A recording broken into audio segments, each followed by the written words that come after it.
Hi, welcome back guys, this is your friend WTFW back with another fiction. What if Deku his journey as a ghost writer? Now before starting, please give this video a like and subscribe to the channel if you want more videos like this. Now let's get into the fanfic.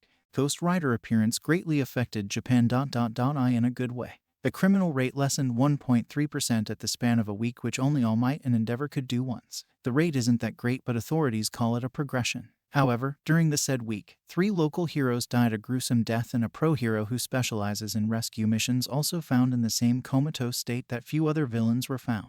The police kept their voice and isn't ready to open up what's the real progression they achieved while investigating on the vigilante who murdering whoever crossing his path. That's how media claimed and lied to the citizen, saying nobody is safe from the vigilante. That's what media do. Spread false news of something that's quite simple or opposite of their claims. They are furious, of course, because police don't providing their needed story. So why not create some story? After all, people believes things what they see, even if it's fake. Media wants them to gossip and spread the fake news to provoke the government. So the police finally open their mouth. The criminal world are now well hidden, knowing the killer won't hesitate to murder them when run into each other. The impressive part is, only the innocents who the vigilante saved saw him, and also the dead people as well. What the point of counting them? As the bad guys, considering some careful approach, hid themselves until the right moment to roam around freely. Many even started to rely on the higher gangs with some great manpower, and some even got caught due to they were so focused on finding a hiding place that they never keep an eye on their surroundings. Eraserhead, Hawks, Midnight, Death Arms, Endeavor, Mirko, these are the ones who mainly capturing unprepared villains. And they are also assigned to track down the vigilante they believe is in arm's reach. However, they are unsuccessful so far. All they could find was the ashes, comatose bodies, bike tire tracks, and sometimes melt pavements with footsteps. The vigilante is faster than they thought. The interrogation with the survivors said the vigilante commonly had his face hidden under a black hoodie. They also said that the figure always summons some green fire in his hands and also uses chains. While the heroes are in search, some of the villains are furious because their plans are almost ruined. At the darkest part of the city, at a small bar that looks no suspicious, a man grunted in frustration while scratching his neck with the left hand, and the remote he held in the other hand disintegrated without any delay, and he used that hand to scratch his neck too. He's sitting on a stool at a counter, and the room was dim and can say the bar looks a bit fancy with the long counter and a shelf full of alcohols, and at the counter was a man covered in dark mist, wearing casual outfit, and his yellow mist-like eyes looked at the man as he cleaned a wine glass really slowly. The man who destroyed the remote is a teenager with a greasy pale blue hair that was messily hanging to his forehead. His skin is enough to tell that the man has a sickly body, and his lips and skin was as dry as a desert.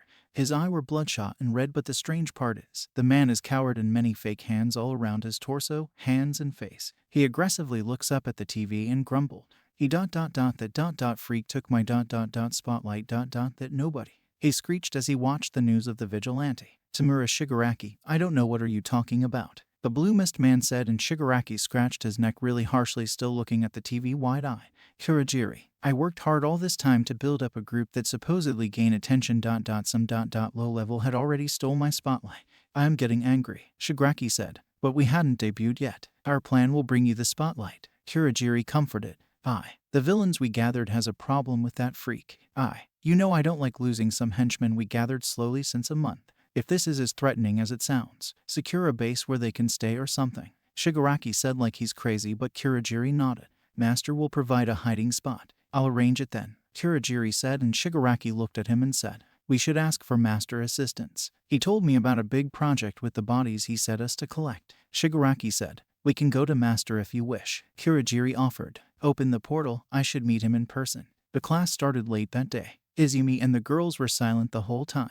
Since last day, the girls decided to give Izumi some time to get adjusted to her awkward mental position. The girls felt bad they kinda pushed Izumi to say yes to take them to Izuku. They felt bad when Izumi looked at them apologetically and guiltily. She might have thought that they'll hate her for not telling the truth, because they knows that losing the loved ones and then talking about them is so hard for them, and they told her she was right. They heard Izumi's mother say she may have a panic attack if she's feeling something so emotionally painful things, especially when talking about Izuku. The class was chit-chatting, and they didn't even realize that a yellow caterpillar slithering into the classroom that only the girls noticed. They sweat drops seeing the caterpillar. Quiet down already. I'm tired. Mr. Aizawa wiggled out the sleeping bag. Silence everyone. Girls are the only one noticed me. If you become a hero, this act will end up horribly, Aizawa said, and the students nodded. The girls noticed that.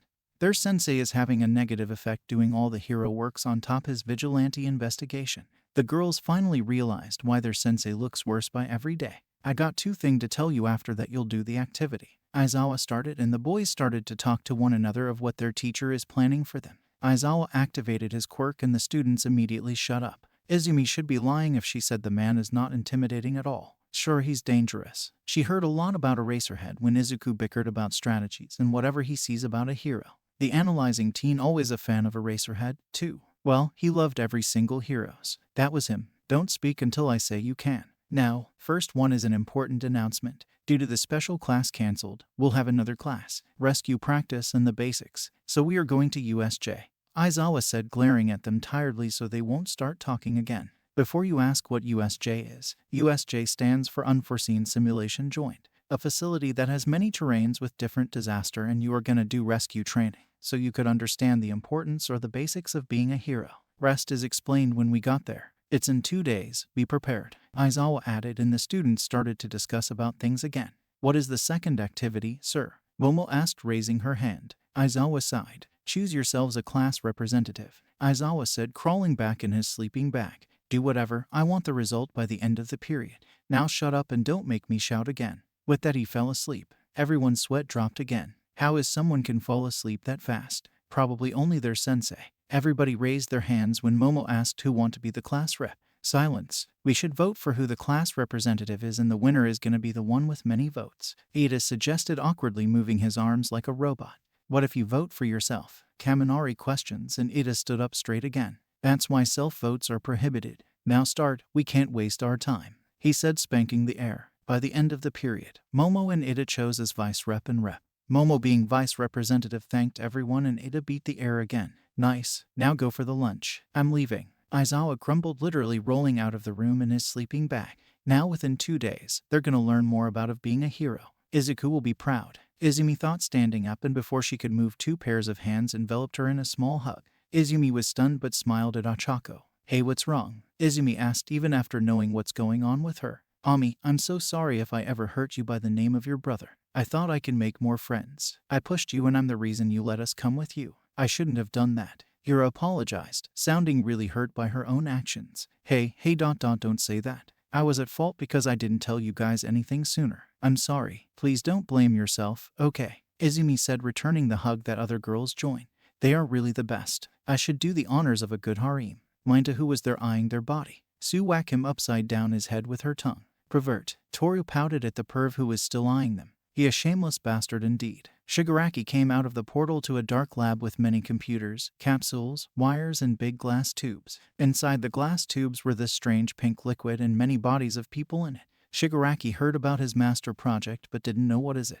But seeing the dead bodies in the tubes, Shigaraki was sure Master has plans for them. Talking about Master. There was a man in front of a computer monitor while many life-supporting equipments are connected to his body. The man was tall even after sitting down, and his facials are the main attraction. He only have a mouth on his face. Upside of his head is a big scar that is covering his half of the head. No eyes and nose, just mouth. He wore black suit and shoes. He has a smirk on his face that screamed dominance. His build is just like All Might. Well, isn't it my dear successor? The man said, smiling at Tamura. Master. Shigaraki bowed slightly, earning a chuckle from the man. So, I must say, you did arrange all those thugs to kill All Might. The man said, and Shigaraki sighed. Yes, half of them are cowards, afraid of some bastard show up in thin air. They keeping asking for best hiding spot to avoid detection. Shigaraki said, I heard the news too. But, focus on your goal. To kill the #1 hero. Give more priority to kill him. And I'll give you a present that can help you to infiltrate USJ. USJ? Shigaraki asked. Well, I am sure you don't have a clue what's going on with All Might. One of our men informed us that he's UA teacher now. That information surprised Shigaraki. The #1 is a school teacher and also a hero at same time. That's unexpected to say the least. And I heard that All Might will be at USJ, a training center with his bellowed students. Kill whoever that hurts his pride. Live up to your dreams, my successor, the big man said. But I heavily doubt some whimpering low levels could beat All Might. I now think those thugs are really just waste of time. Shigaraki said, that's where your present comes in. The man laughed, earning a confused glare from Shigaraki. The man stood up from his seat shakily and slowly walked towards them. The man then pointed at the corpse in the glass tube, and Shigaraki saw their brains are exposed. These are our test subjects. And we have two of the strongest ones here. Abe, a former underground hero. The man pointed at a pale man. ... And Wildlander, a mercenary who most wanted. What about them? Shigaraki asked, eyeing the two dead bodies. Well, my current project is called Project Namu, where I erase all the consciousness from a body and merge them with many quirks and transform them into a mindless asset. I simply call them namu, the man explained. During the development of the project, many vessels proven to me unmatched to wield the heavy and powerful quirks. That's the reason they'll take a lot of time to be finished. But there is one I have, fully under control. Is it the gift you talked about? Shigaraki asked, and the man nodded. Yes, the strength I poured into the creation is rivaled All Might's strength. I knew you need a hand, and the Namu is ready for work under every command you throw at it way. By now the abandoned factory besides your new base is the exact same place the Namus are created. I warp them in and out of the base when time comes, the man said, and Shigaraki has this wicked smile that returned by the man. Now it's All Might end. But ... this freak of Vigilante nobody ... he just stealing all the spotlights. I will crush whoever he is, master, Shigaraki said, psychotic venom dripping from each words. Everything for you, Tamura. Even the payback if you want so bad. You'll capture him, but do not waste the perfect opportunity to end the society hope. Let's kill All Might. Hello, ma'am. As you know, I'm a detective, Naomasa Tsukachi. I'll be the one asking you a few questions. Will you answer them truthfully? Tsukachi asked, sitting next to a hospital bed with a woman laying on it. I will, sir, the lady said. She was a young woman around 30 and she had both brown hair and eyes. She has a stab wound on her stomach which wasn't fatal luckily. Then Eraserhead and Midnight along with Present Mike entered the room and greeted the woman. Shall we begin? But before we start, tell a lie. I mean I have a lie detection quirk, he said, and the woman nodded. I don't want to see my daughter soon, the woman said. Okay, that's a lie, Tsukachi said, smiling, which reflects on the woman's face. Okay, let's begin with your name. Is your name Masako Nakamura? Yes, I am Masako, the woman politely said. Truth. Now get into some main topic. Who attacked you first? Tsukachi asked, because all they found were a bunch of ashes. I'm a daughter of a veteran. Father has many enemies because of he never approved people transporting drugs. He helped police to arrest many. As his daughter, two strangers approached me when I was going to groceries. Probably someone with a grudge against my father. One of them used I don't know, some quirk that made me unable to move. And the other one stabbed me with his knife-like nails. The woman responded. Truth, Tsukachi said, and looked at the three heroes, and Tsukachi turned to look at the woman. You know these heroes, right? The woman nodded. Yes, I do know them. Eraserhead, Midnight, and Present Mike. They are great heroes. The woman acknowledged the three with warm smile. After all, she's great sergeant daughter. No wonder she's well-mannered. The three heroes gave her a smile except for Aizawa, who just nodded at the woman. So, we all are investigating on the Vigilante, who came to the scene where you were when they attacked you, if I got that correct. But we have evidence that the Vigilante was there, Tsukachi said. Oh, so that person was the Vigilante on the news? She asked, more to herself. Yes, that's the same Vigilante. So can I ask you, why was they there? Tsukachi asked, and the woman looked at them. He saved me. I'm sure before I passed out, the person laid me on a structure at this hospital. I don't know how the man take me here so quick. All I know, the man saved me and killed the two attackers, the woman said. The heroes perked up at that point. So, the Vigilante actually saves and kills people at the same time. Just like many other cases, villains never lives but the victim survives. Midnight exclaims. Yes, that's correct, Tsukachi said, turned to face the woman. Can you describe his appearance, even though we got a clue, and how he kills people? Your answer will help us a lot, Tsukachi asked, and the woman nodded. The man appeared on a bike. It was in all black, but when he walks, you can hear metal clashing as if his boots are made of steel. They wield green fire quirk, but the man can also summon chains or weapons in thin air. The woman started and the heroes looked at each other. Multiple quirks. The way the man killed them was a bit strange though. The woman started attracting the hero attention. They really wanted to know the secret behind his killing methods. Please continue. Tsukachi encourages the woman, who wasn't traumatized or anything. The man wrapped one of them with his fire-covered chains and the attacker body turned into ashes. The woman said, making everyone go wide. Wait, just that all took to turn the body into ashes? Midnight asked for others and the woman nodded. But the strange part is ... the man can kill with just only looking. The woman added. The heroes are speechless. What kind of threat are they going against? What you mean? Tsukachi asked. Well, when the man looked at the attacker started to scream ... like he was in an intense pain. While screaming, he was like begging or crying, and I heard him also cry like I did when they stabbed me. I told them to don't do this, and the attacker screamed exact same words. Then the man killed him the same way he killed the other attacker, but this time with his hands. No chain. The woman finished, and the heroes cannot believe it. They never heard something like this happening. They're thinking it's all a lie and looked at Tsukachi to hear him say truth or false.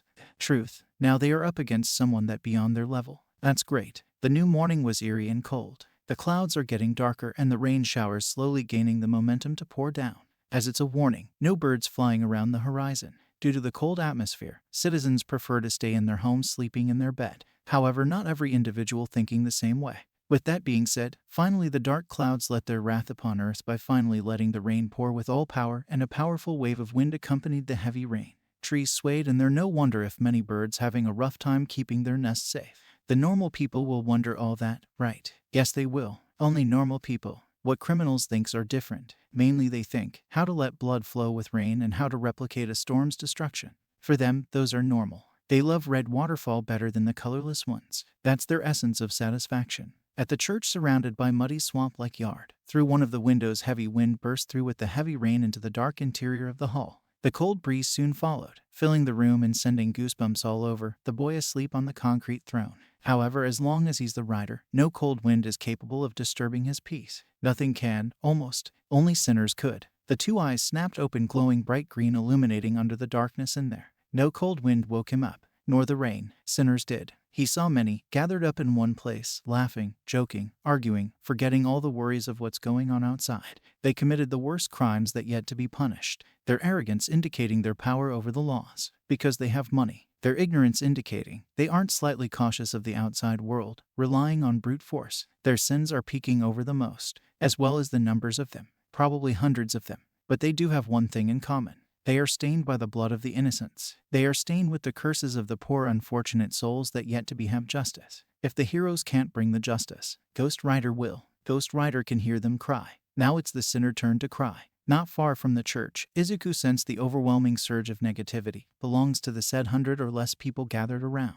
Izuku can feel the souls of innocents those monsters robbed their life from. He could see the haunting scenes of the mass murders they committed, and that was why the vengeance is now inevitable. Getting up to his feet, forgetting or simply shaking off the groggy mindset that of a sleepy man, Izuku stomped to the big door and threw it open to expose his leather-covered form to the bone-chilling cold and the rain and the weird smell that's oddly not bad.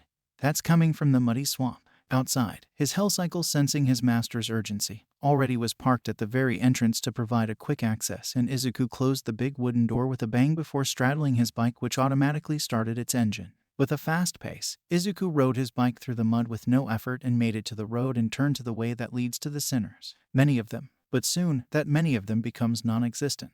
That's a guarantee. The city was quieter than a normal average day. Probably. The Sundays must have affects how much noise can be made in a city. The citizens are sure as curled up in their comfy bed or having a chill day in an already chilling day. That's what Aizawa was thinking. The underground hero has this pissed-off expression that clearly saying, being stuck here on mission where you end up hiding under a shade to avoid the heavy rain and there's no coffee to rely on. These times are the toughest for the underground hero. Times that he feels so weak and upset because nothing is going how he wants them to go. Coffee, sleep. Those two thoughts was rolling in his head, leaving with an annoying headache. What's with that look, Eraser? Midnight, who was calm and collected, waiting for possible clue of anything. Criminal act, villain rampage, or even the vigilante they are assigned to look for. So far with all what's going on, Midnight, Eraserhead and Present Mike are acting as a team in order to secure or cover more ground when time comes. If that even comes. Shota can be grumpy if he misses his coffee machine. He loves them more than his dearie, Present Mike said playfully, earning a huff from Eraserhead. Without his coffee, he give away his emotions without thinking. That's how addicted he is to a cup of coffee. Well, he prefer a single cup and many shots. That big ol' Eraser, huh? Midnight chuckled, seeing both her best friends exchanging some small talks and jokes. They were waiting at a rooftop so they could hear or see what's going on below, and since they are trapped in the rain, it's like with a stone and two birds at one shot. Both things happening smoothly. Well, if you cut the freezing cold. Midnight always blame her cloth of choosing sometimes, but in the end, she's to blame, right? And the three heroes were having a chill time for a few more minutes. But then they heard an echoing heavy sound of a bike that seemingly speeding close to the building they were in. The sound was abnormally loud and weird. They never heard that type of a sound of a bike. The three heroes gave each other a questioning look and walked out of the shade and looked over the railings of the building towards the road. The rain started to drench their bodies, but they tried to forget it for now. As far as they could see the ground below, they didn't miss an approaching green light and a shadowed figure on top. Due to being many meters away, the heroes didn't quite catch what's going on with the green light. But when it came closer, they get the idea, is that something is the bike sound they decided to look at. The heroes stared at the speeding bike and soon realization hit them like a train.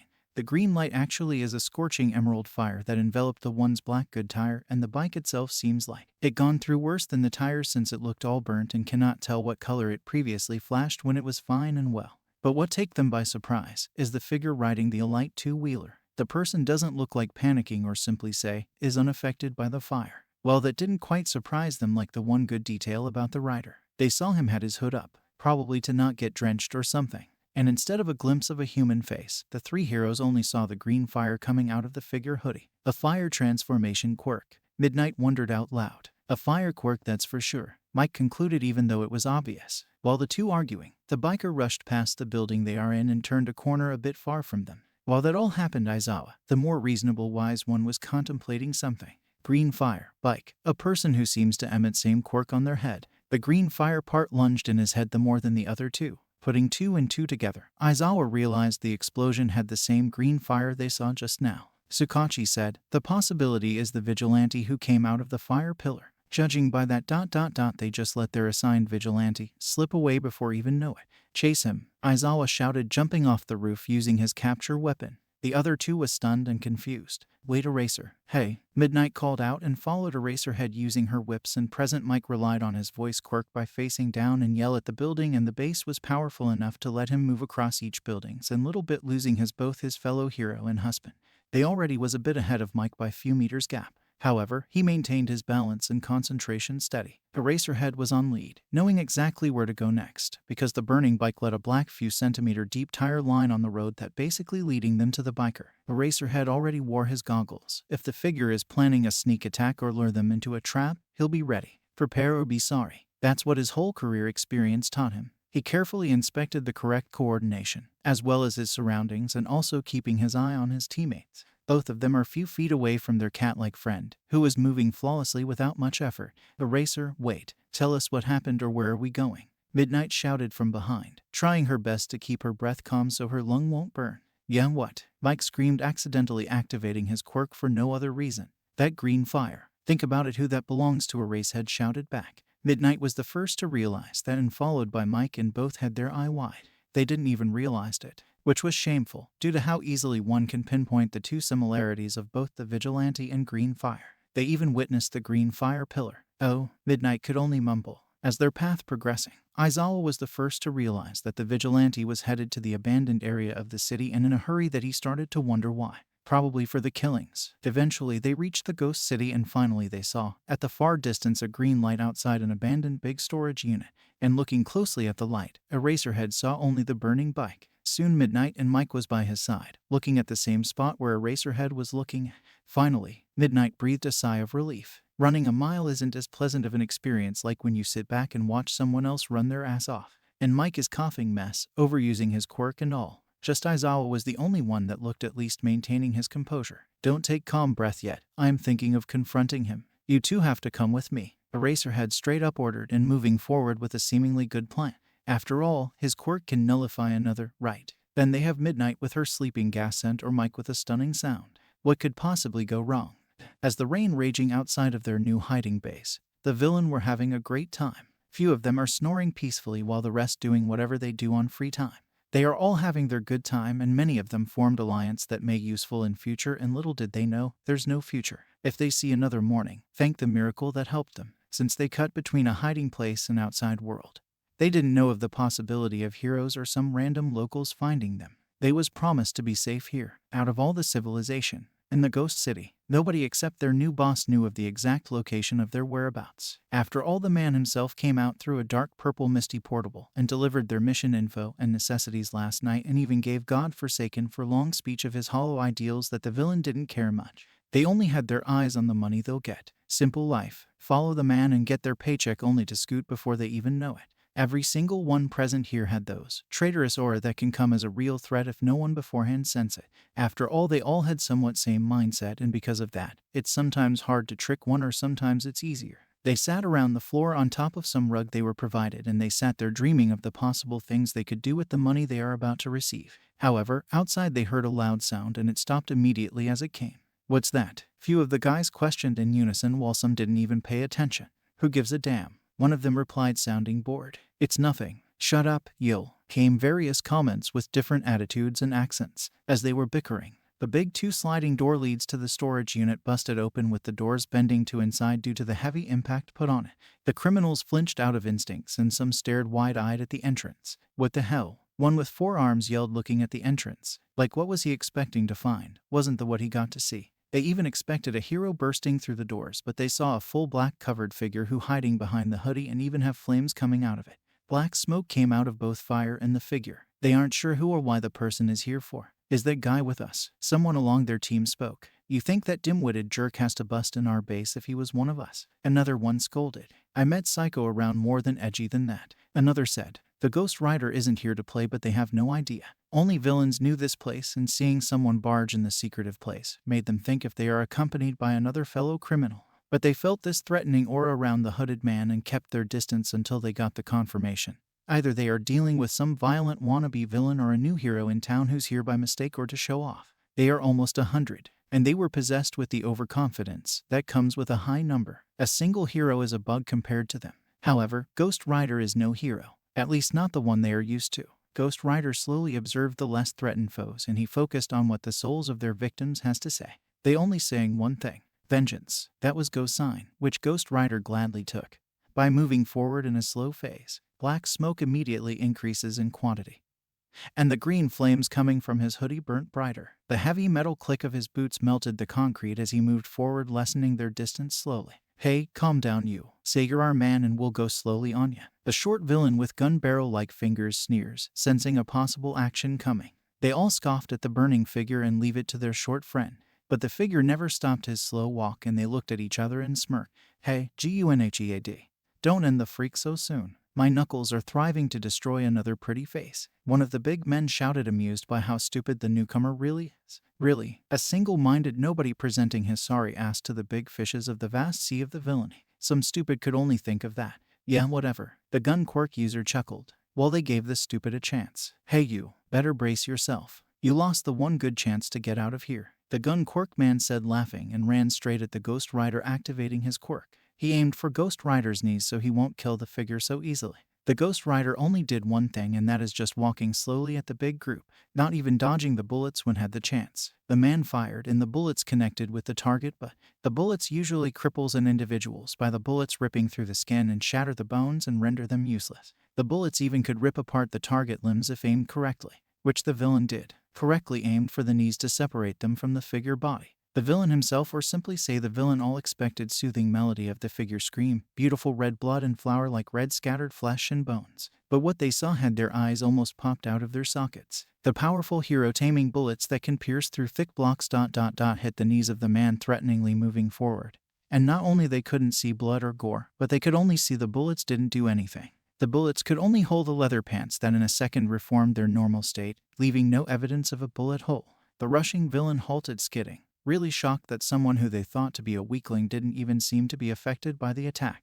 Not even a scratch. That is beyond of what they could believe. The villain, sadly though, halted just in front of the rider, who calmly raised his gloved hand and grabbed the stunned villain by his neck and effortlessly lifting him in the air. The rest of the villains were slightly got confused as to what to do. They wasn't even prepared to deal with such a scenario. They were wrong to think that the Ghost Rider is weak enough to dealt with some bullets. How? The villain chalked out some words and could feel the heat slowly building on the palm of the gloved palm of the rider. He was now scared and kicked his legs in a weak attempt to free himself from the iron grip that is slowly taking his life out. That was useless though. The man had another idea and shakily bring his pointed gun fingers straight at the presumably exist head in the fire-covered hoodie. He fired then, taking all his efforts and firing down countless of bullets that can hole an entire bus, and eventually his bones started to crack due to the drawbacks, and his attack died down with him screaming in pain because of his hand bones cracking slowly. But when he focused on the damage he made, the horror that left him long ago creeped back, and he couldn't scream anymore, and the fear soon was evident on his face. The Ghost Rider stood unharmed, and the other villains started to panic while moving to their attack stance, ready to face the fiery figure. Ghost Rider could not tolerate the cries of the poor soul and summoned the spike fire chain on his same palm. He was gabbing the villain. Ghost Rider driven the spiky fire chains through the villain's throat to inside his body, and bind his body from both inside and outside, then ripped the whole body apart, turning them into ashes before they fell to the ground. The group had their eyes widen in horror for two different reasons. First, obviously how their comrade died a brutal and fast way, and second, they saw the black ashes, the same ashes the hunter of the villains always leaves behind, the ashes that belongs to the vigilante the criminal world was trying to hide from. Now seeing the same black ashes, they realized this fire-quirked man is the vigilante they were hiding from, and he found them already. From the darkest part the whole Japan that nobody ventures, and very quickly and easily. Even they lost their tracks multiple times the way here. And the vigilante they are hiding from, and the devil himself finally knocking on the door within 10 hours of their stay. Their boss lied for sure. The villains, however, cannot bear the courage to face this killing machine they call Vigilante. One of their powerful comrade couldn't even hurt the Vigilante with his long-range attacks. But the higher-class murderers amongst the group refused to back down. They have their own demons to deal with. The demons called pride. They did too much to gain the title they are feared for by the thousands of citizens, and they could not back away like cowards even their guts told them to. Their name will be just a joke if they cower away. Even though they are afraid of death and leaving behind their great life, they moved forward with an angry expression they could hardly even muster. You come here and stupidly attacking one of us. You think you can leave that easily? Tough shit. One of the big men with blade elbows screeches, darting straight at the Ghost Rider, who barely even looking at them, and that hurt the man's pride the more. Yeah, fire freak, we'll make a good example out of you. So even All Might had his knees shaking. Another man with a mutation quirk that let him turn into a half-hound joined the big blade elbow man. And that act alone encouraged couple more villains who has some good flashy quirks, and one of them looked like a crab attached to his head and has pincers for arms. Ghost Rider, however, didn't look bothered and looked at the blades of the big man about to strike his face. The big man did respect it and was aware of his strength to the point. His confidence was high, and he was prepared for the sight of the vigilante send flying to the stars. He can feel a glimpse of his trademark arrogance replacing his new-formed insecurities and fear. A smirk formed on his face as he shot a full powdered elbow blade strike. Nothing can withstand his power. He was that confidence. But when that confidence fails, he is in the unknown territory. He never felt that, and never will. He thought that way, to say the least. The strike was fast, powerful, and devastating that an average hero won't survive. But Ghost Rider ain't no mortal. He died long ago. He's the real one that's unstoppable here. The strike was simply just caught by right-gloved hand as if catching a feather, and at the contact, a semi-big shockwave formed in the middle of the two. The confident smirk fell, and the said insecurities of the unknown territory he's secretly afraid of surfaced as he saw his powerful attack blocked by the vigilante. His face fell to the point. His once arrogant shining eyes turned more of the one filled with terror. The villains following the big man who led them to attack the vigilante stopped 10 feet away and masking the looks of pure terror on their face. Ghost Rider motioned his other hand the way of the little group of followers, and the spiked fire chains charged at them in a flash, and before anyone knew it, they got wrapped tightly together by it, and the lava-hot chains soon slithered all over their bodies like a dangerous snake. Their flesh got striped from their body as spike chains digging into their fragile muscles and moved to random directions, and the torn-apart flesh crumbles into dust while the villains screamed in pure agony. The worst pain they never thought possible. But only Ghost Rider knew. The hell is a million times more agonizing than this. The big man started to sweat and tremble as he didn't even look at his allies, but only could hear their cries. By just listening to it, he felt the agony they are going through. His confidence crumbled down as well as his hope, and in him, there was only fear he never felt before. This vigilante is beyond his expectations, and he even regret charging at the figure without even thinking, and flinched as he heard the last cries of his fellow villain before they turned into ashes. The big man shakily looked at the green fiery face of this, whoever this vigilante is, and it's gonna be a lie if the man said he didn't saw hell in those green flames. Ghost Rider punched the man's chest, which couldn't handle the force, and the leather-gloved fists melted through the big man's heart and reaching the opposite side, instantly killing the big man. When Rider pulled his arm back on the man's chest, there was a crumbling hole that can be seen through the other side, and he let the man drop down and stared at the corpse for a bit. The others were frozen on the spot, afraid of to even move muscle. They fearfully watched the Ghost Rider towering over the most violent, strong, and aggressive comrade, who couldn't even last more than a minute against the villain hunter. But they didn't know. The Ghost Rider is actually the hunter of sinners, everyone treated equally in the hell, whether it's villain or hero. They looked at each other, and one of them shakily pulled out their phone and dialed a few times and placed it back on his pocket. Soon the calm-looking Rider, who was staring at the dead body in front of him, quickly snapped his head to look at the villain's way, making them jump in fright, creepily turning his head sideways. Ghost Rider summoned his nightmarish scythe on his left arm and recalling the spiky fire chains to his right. The second the chains was in his hands, the edge of the chain transformed to a mini scythe blades, and he stood still facing the villain. But before they even could think why their attacker moving, the rider was in front of the group so fast and grabbed almost 6 or 7 villains with the spike chain, which killed one immediately due to struck by the fire blade on its edge, and the rider swiftly strike other few with his scythe, making just ashes, and tugged at the chain and tearing apart the villains that wrapped by it, killing them as well. The remaining group ran to the further end of the storage, while some used their quirks on the rider only to get slaughtered almost immediately, and the few running behind the group got killed and some who got struck by the spike chain. A group consists of almost 50 villains got ahead of the other 20 or so people, and the said 20 people group suddenly got stopped by a green fire wall in front of them and then all around them, caging their helpless body between the scorching beautiful flames. "Use your quirk, damn it," one of them cried, a fish mutant who was already gasping and was feeling extremely dehydrated. The fishman shot loads of water which did nothing but power up the flames. Ghost Rider got closer to the fire trap and the villains started to even beg for mercy. But the only reply of the rider gave was the firebox shrinking around them, killing the one who touched it and crumbled away. And the other group looked at the burning villains in horror, and some of them even started to cry. All they could is to wait for two things. One is a purple mist portal, while the second is death. Waiting for death is the most unexplainable feeling that they are feeling now. Their heart almost stopped when the firebox vanished, leaving some melt corpses or the black ash remain.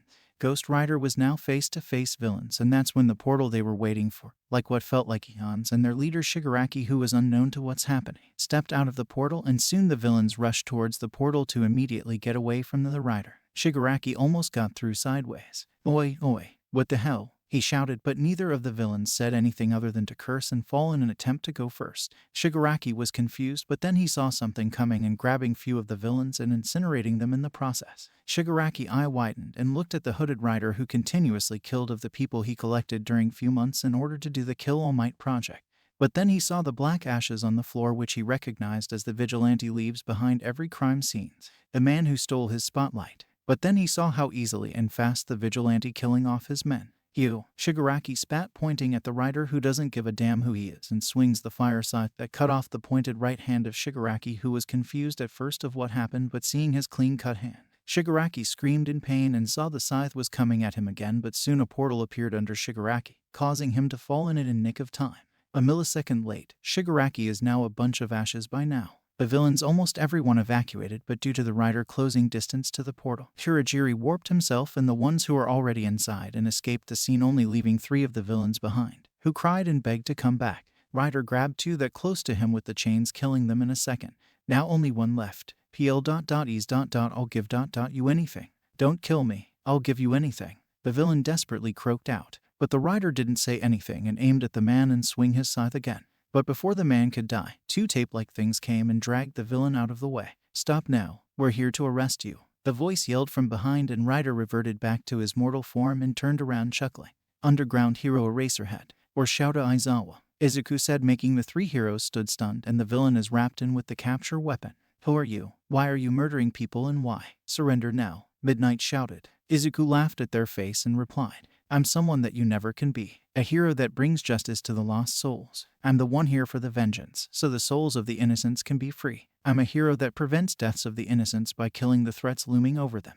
Izuku replied coldly and pointed at the villain. "He killed many innocents, now it's his turn. Killing them like this can't be called justice. It's massacre," Aizawa said, activating his quirk. "Surrender now. There's no escape." Aizawa quirk activated, and he thought that's helpful. "I won't fight you good heroes, but I'll kill him," Izuku said, and surprising everyone by turning into the rider while black smoke and green fire came to life while did so. "What? Eraser, aren't you?" erased his quirk, Midnight asked. "My quirk is active," Aizawa said, his eyes widening, and before they could share any talks, few fire chains came out of the ground and stabbing through the villains and incinerated him, turning him to ashes. The heroes froze shocked. Now they witnessed the origin of the black ashes. "No," they shouted, however Mike could barely even speak. Aizawa then tried to catch the rider with his capture weapon, and well, he tried to.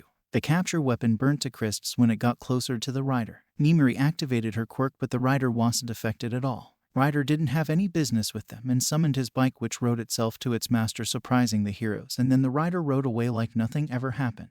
The heroes couldn't do anything. They couldn't even save the villain from the harm's way. The irony though, the heroes helping villains. What a shame. The abandoned storage unite massacre happened yesterday. Went viral between a full night, and the whole Japan was on edge to gather as much of the information the police or even the 3 heroes gathered. The curiosity of the whole country left unanswered due to some weird reasons. government strictly taking down any videos related to the matter, and a certain internet user even got arrested because he tried to hack in the hero HQ in order to find any answers that could be leaked.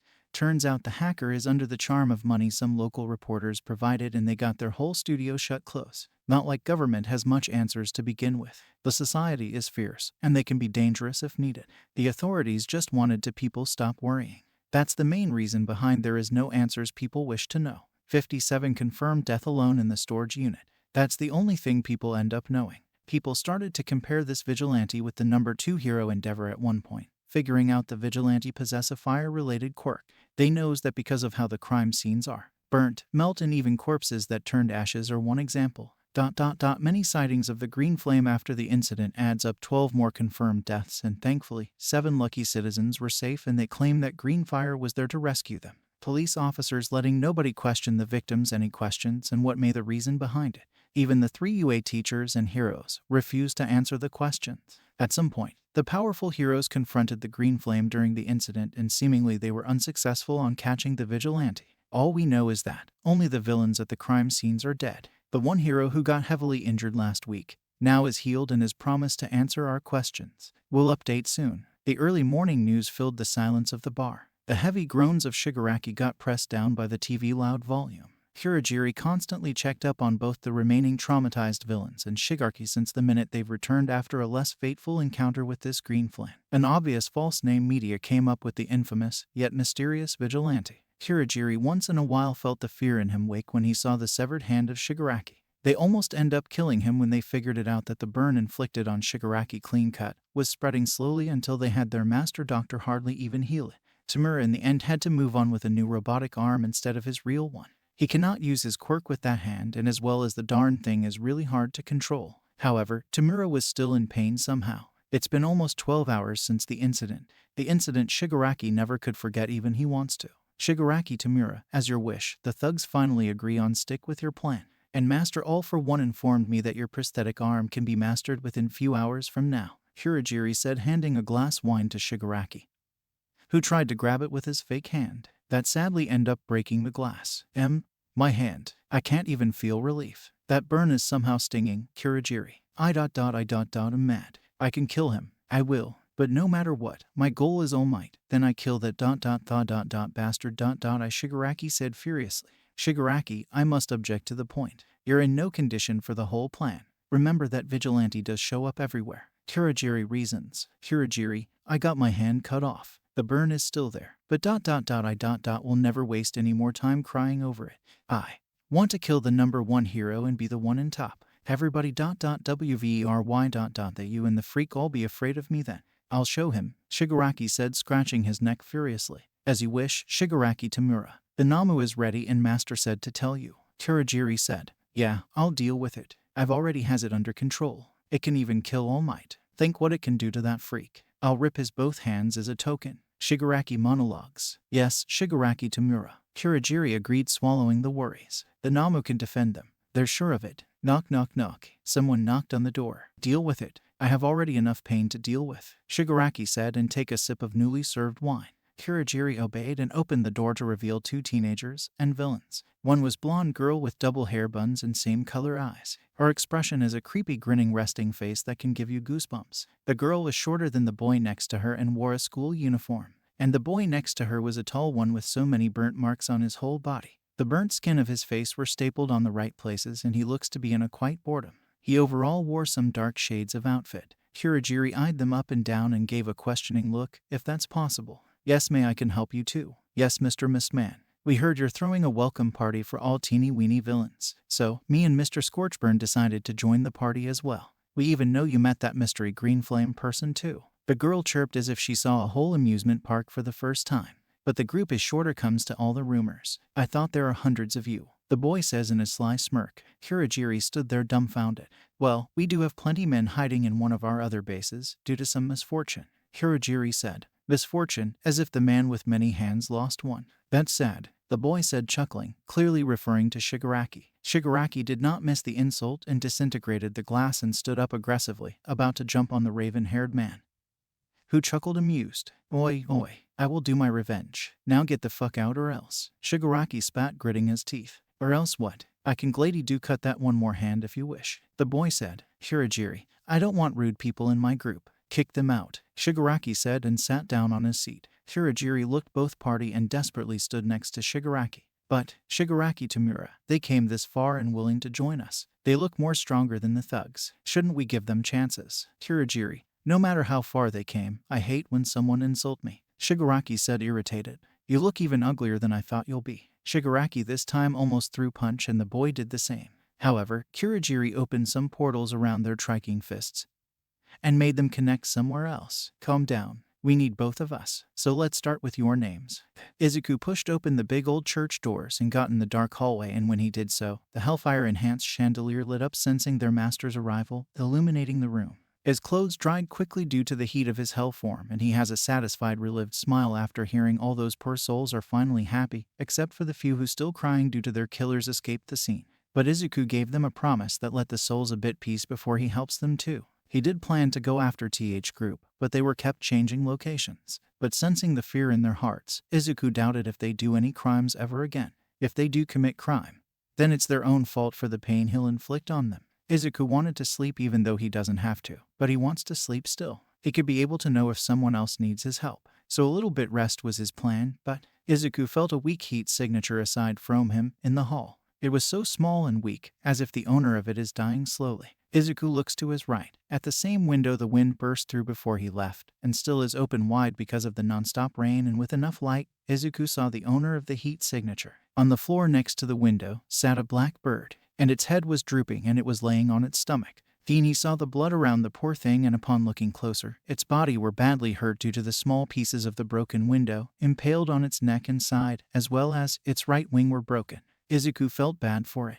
Even if it's just a bird, in hell, every life matters. That's why there's plenty of animal abusers are suffering in pit of hell. Seeing the bird, which was a raven, it clearly must have caught up in the small storm and got hurt when sent through the window. Izuku crouched next to it and winced seeing its condition. It took weak and small breaths and seeing the blood. Its internal organs may have heavily damaged. Izuku stood up and walked to his throne and then came back with a yellow mug he found at a small destroyed tea shop. It was useless to anyone, so he took it for himself. He placed the mug in front of the weak bird, and he already filled the mug to the brim with some fresh rainwater he stored last night, slowly helping its head up and placing its beak on the mug in an angle so it can drink water. The bird slowly gulped down the precious water, and Izuku looks at it sympathetically. You're in pain, huh? I was in too, once, he said and looked at his gloved hands. I can save you too, he mumbled. The poor bird took some final gulp and then stopped, not having enough to at least gulp a bit more water. I'll let you fly freely after this, Izuku said, and he saw the bird eyes, as if it understood him. There was a confirmation in his eyes that said him to continue. He then touched the head of the bird gently as he turned back to his hell form. Just as he did so, the bird body started to smoke and its feathers and wings healed and also all its wounds, and soon, green fire came out its eyes and black smoke raised from its body. Soon its feathers on the wings sharpened like a blade and grew a bit bigger as he transformed it completely. Izuku turned back to his mortal form and smiled at his new company, who then flew around the hall. I'll call you Kodachi then, Izuku chuckled. The news on Green Flame was a wildfire to say the least. Izumi when entered the class a bit more excitedly. The first conversation she heard was based on the massacres. At the dorms, they all confront Aizawa, seeing on the news the infamous green fire was seen by the Eraserhead, Midnight and Present Mike. However, Aizawa couldn't answer anything what the dear students questioned. How can he, even when the reach of few feet? All the three of them only could watch as the Vigilante escaped the scene. But he couldn't tell them. The green flame is somehow immune to his erasure. That may lead to a worse scenario. Problem children could not keep secrets if he blurred out almost everything he knows, and that is so little than he should have known. Yo Ami, you're late. Why? I waited outside the dorms, Achako said pouting, and Ami smiled apologetically. Lost track of time. Yura. Sorry, Ami said, and take her seat that's direct back of Bakugo. They somehow was on good terms since their small talk. But Ami ignored or made fun of the blonde. Katsuki still could not look at her in the eye, though. No problem. Hey, do you heard what happened yesterday? You're a question since Ami never was with them when the news streamed on the channel. But Izumi has subscription to one of the reliable source, and she was also kinda invested in knowing more about the Vigilante. Izumi is impressed with the powerful quirk of the Green Flame. At least that's how internet called the Vigilante. But Izumi did not like that random name with no thoughts behind it. But that's obvious why they call him that. His fire is green. That's it. Yeah, I've heard you guys tackling Mr. Aizawa with questions. Did he tell anything yet? Izumi asked. Not at first, but Mr. Aizawa at one point spilled a fact accidentally and we heard it. Ochako replied thinking. Like, Izumi asked curiously, and Ochako's sweat dropped when Izumi almost got on her face. He said, immune to quirk or something. Most of us couldn't understand at first, but Mr. Aizawa then left. He must have accidentally hinted us something. Yura explained, and Izumi had a theory. Like the Vigilante do is immune to his quirk, she said, and Yura shook her head. I don't know. His quirk is erasure, and I don't think any quick could be immune to it. There may be more than what we know, Ochako said, and at the same time Mr. Aizawa came in yawning. Instantly, all the students were on their seat. They don't think he's in a mood to deal with any of them. Today, as said, will be the rescue practice class. He started, and for a short time he fell asleep on the spot but shook his head, not wanting to sleep again. We teachers first thought only Class 1A is up for the class. However, with all this going on, Nezu decided to add Class 1B as well. I must warn you, if any of you try to fight the other class, I'll be the one to give you punishments. Am I clear? Yessir. All of them shouted. If you say something, say it properly, Aizawa complained. They nodded and Momo raised her hand. Sir, is Class 1B also a hero course like ours? Yes. However, they don't get to do the hero license test as they wish. Their rank is slightly lower than Class 1A. It's because we recently even decided there should be a second hero class, and the principal changed one of the normal courses into 1B hero course. But I strictly won't tolerate as any of you disrespect them. True, they are a few grade behind you, but don't let that fool you. They are really as talented as any of you. Wow, we'll get to meet Class 1B. Kirishima jolted up. I wonder how they are. Mina chirped. I can't wait. We'll meet them in an hour if they are coming. And then was mine to turn. More blossoms to the playlist. He smirked, drooling, and Aizawa heard it and wrapped the grape boy in his capture weapon. You won't do that. Izumi and other girls gathered around in a group as they were waiting for Class 1B. And the first thing they saw was a blonde Noi in a tuxedo-like hero costume. Hey, it's Class 1A. Hey, they are losers. Thinking about highest score, I'm the second in my class. I think you're jealous of me. Sorry if I hurt your feelings. Class 1B is superior. Ha ha, everyone's sweat dropped hearing whatever the boy was saying, and the sweat drop multiplied when a girl came and knocked the boy out. She has the orange hair and was wearing a thigh-length hero costume that made mine to go crazy seeing her body, and got uppercutted by Tsu. Sorry, Class 1A. Monoma is a complicated peasant, the girl said, and other Class 1B chuckled awkwardly seeing a confused-looking 1A. No problem. Students must be just energetic as your friend. Now, form a line to get into the bus. A much more energetic Ida said, chopping the air. The others did and got in the two big buses that was waiting for them. They were greeted by 13, the rescue space hero, and introduced them to the exercise they are about to do. All the students entered the building really happily, unknown of the danger that'll follow. The two classes got out of their buses under guidance of Aizawa and 13 and gathered up in front of the towering dome-like structure called USJ. Pretty well the two classes are getting along, as Eraser had warned, and the exception of Monoma and Bakugo. Rest of the students really started to let know each other. Itsuka and Momo are the main two students who really are the same level of reputation in their respected classes, and the two even respect each other too. Class 1B, in your teacher absence, I'm in charge of you all. Report if either of my class behave rude. And this is USJ, where all of you practice on the basics of being a hero. Rescue practice. 13. Here is your instructor during the training, and listen to her every warnings and instructions before acting. I don't know how Vlad King treats you, Class 1B, but disobedience and other unforgivable act is strictly prohibited, punishments included. Same goes for both classes. Everyone will be treated equally, Aizawa announced, really looking annoyed. Even Class 1B shivered out of fear, and they rapidly nodded their heads. Good, now, listen close to what 13 has to say, Aizawa said and stepped back. The space hero stepped forward, and Ochako was going crazy seeing the rescue hero. Hello students, even though you all know me, it's my turn to introduce myself. I am 13. I am a lead rescue operation hero, specializes in different types of rescue missions based on wherever my service needed. I'm the second instructor to take on USJ, and my duty is to provide you future heroes lessons on the basis of being a hero. The main basic, that is, rescue. After all, the main duty of being a hero, that is the #1 priority. Self-defense, combat skills, pain tolerances are important too. But my duty is to lead all of you through many natural disasters and man-made disasters, and show you all the proper way to rescue civilians in need. Any questions? 13 asked. Ma'am, 2 questions. First is, while rescuing, does our quirks matter too? Like there are quirks that may not suitable for such an act. Second, are there any special way of replicating an actual injured individual? Or, I've heard of agencies that mainly focuses on ranking rescue heroes as well the actors that play roles of the injured ones. Momo asked out. Both questions came out as a curious one instead of a professional one. 13 nodded, quite happy to hear someone ask such questions. She heard many students brag nonsense in the previous batches. Comparing to that, Momo questions are reasonable. To your first question, sometimes there is a situation that could need more than many plans as well as the actions you are familiar with. I've seen many destructive quirk that can be fatal, such as my own quirk, Black Hole. Quirks are trademarks of being a hero and has to use it wisely unless you want to make situations even worse. To a simple answer, sometimes you need the help of your quirks and sometimes not.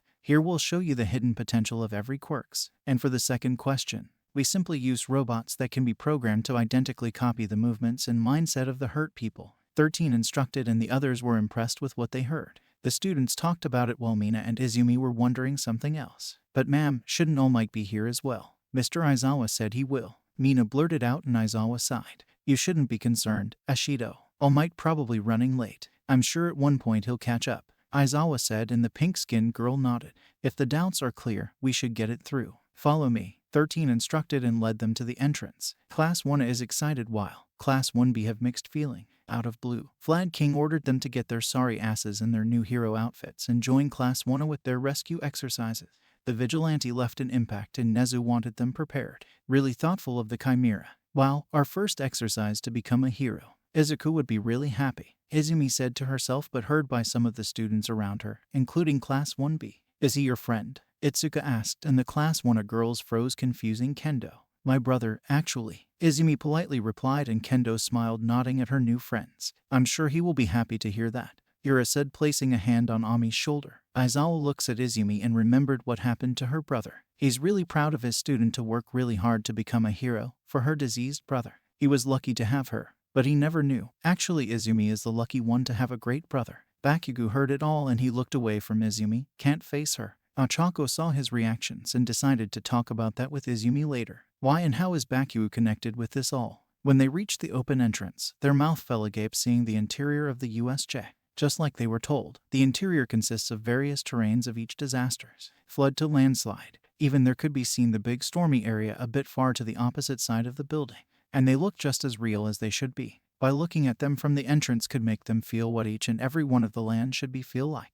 Now, it's all up to 13 to give you all a great lessons and do as she says. Aizawa reminded calmly this time and the students nodded and they all heard some weird noises and saw light blinking. But nobody paid much attention to it. The students are all discussing their possible roles on the practice as a purple mist-like portal appeared near a fountain. Kirishima is the only one saw it and Aizawa noticed his sudden beaming smile as Kirishima nudges Bakugo and Kaminari. Wow, man, they even has fake villains for us, he shouted attracting everyone else's attention. Aizawa's eyes widened when he heard that, and the atmosphere began to seem freeze as Aizawa slowly turned to look as many local villains jumped out of the portal and they were still somewhat scared to be there. They heard green flame can be anywhere before anyone knows it. Soon almost 50 villains stood scattered all over the ground and then out of the portal came out man with many hands all over his body, and his right prosthetic arm twitches uncontrollably. Then came out boy with many burn marks and a smiling girl on his side. Then the main attraction came out of the portal, or better say, an abomination came out of the portal. It was huge and had bird face and exposed brain. It was very bulky and as well as emotionless. Aizawa took a defensive stance. Those are real villains. 13, get them out of here. I'll hold them back, Aizawa said putting on his goggles. When the students heard that, they started to panic. They weren't prepared for this. But sir, Mina got interrupted as Aizawa pointed at entrance and 13 ushered them to the exit. Please, follow me kids. We should use the time Eraserhead give us. No running off into action. 13 ordered and Aizawa jumped off the stairs to the middle of the chaos of the villains, dodging many projectiles and landing fierce strikes on the opponents. Using his capture weapon, Aizawa maneuvers around and grab villains and do a combo strikes and with that time, Class 1A and 1B followed 13 to the exit. Can't we help Mr. Aizawa? 13. Is he gonna be alright? Mina shouted. He's an experienced pro hero. I won't be surprised when he finished them off all at once. 13 yelled back. They were about to reach the exit but the luck wasn't in their favors today. The mist-like portals surround them all and block their way. Rescue Hero 13. We're League of Villains. Humbly welcomed ourselves to your paradise called USJ. We were expecting many less of you but was dearly expecting what we're here for. We were told that All Might is one the instructors, training your students. However, may I wonder why he's not here yet? Kurogiri asked. Like I share our matters with you. 13 snapped and looked at the both classes and looked at two students. Hirwaro, Ida, I want you two out of here as fast as you can and get us back up. 13 said earning a chuckle from the villain. How foolish enough you plan something foolishly when opposing your enemy. That called lack of knowledge on the more hero stuff. Kurogiri comments. The two students looked at each other and nodded. You go, class rep. We're counting on you too, Kirishima said, and others encouraged the two more. That's only if I let you past me. You see, my objective is to have all of you lost way out. The rest is up to Shigaraki Tamura, Kurogiri said. Izumi and Ochako looked at Bakugo and Kirishima, as well as a beast man and a lizard boy from class 1B charged up at the mist man. Let's see who wins. Bakugo screamed, creating tiny explosions on his palm. When the 4 students did attack, 13 yelled at them to come back. However, Kurogiri created a big dome of dark mist around the students and teleported most of the around the USJ. Luckily, 13, Kendo, Uraraka, Sato, Shoji, Ida, Kiwaro, Siro were left behind with Kurogiri. Shoji tackled them out of the way before Kurogiri attacked. What? Where's everyone? All students shouted. Izumi could remember running with others, but in a second she's flying on top the flood zone with a ship on the side. And before even knew it, she's implanting herself straight forward to the cold water, and that is so far down. Even if it's water, this high fall is the most fatal. And times like these, Izumi wished that there was no gravity. Then she was screaming top of her lungs as she descends so fast and couldn't think anything other than gravity. What else she could think? That she'll die in a second. That's totally the least favorite option so far. And that's when it clicked her brain. Gravity. Of course. She scolded herself 100 times and reminded herself that she has the psychic quirk, activating her quirk only to glide towards the deck of the ship. If she overused her psychic, it's not a good place to deal with drawbacks. The nausea is annoying and the migraine probably trigger her cursing mode out of pure pain.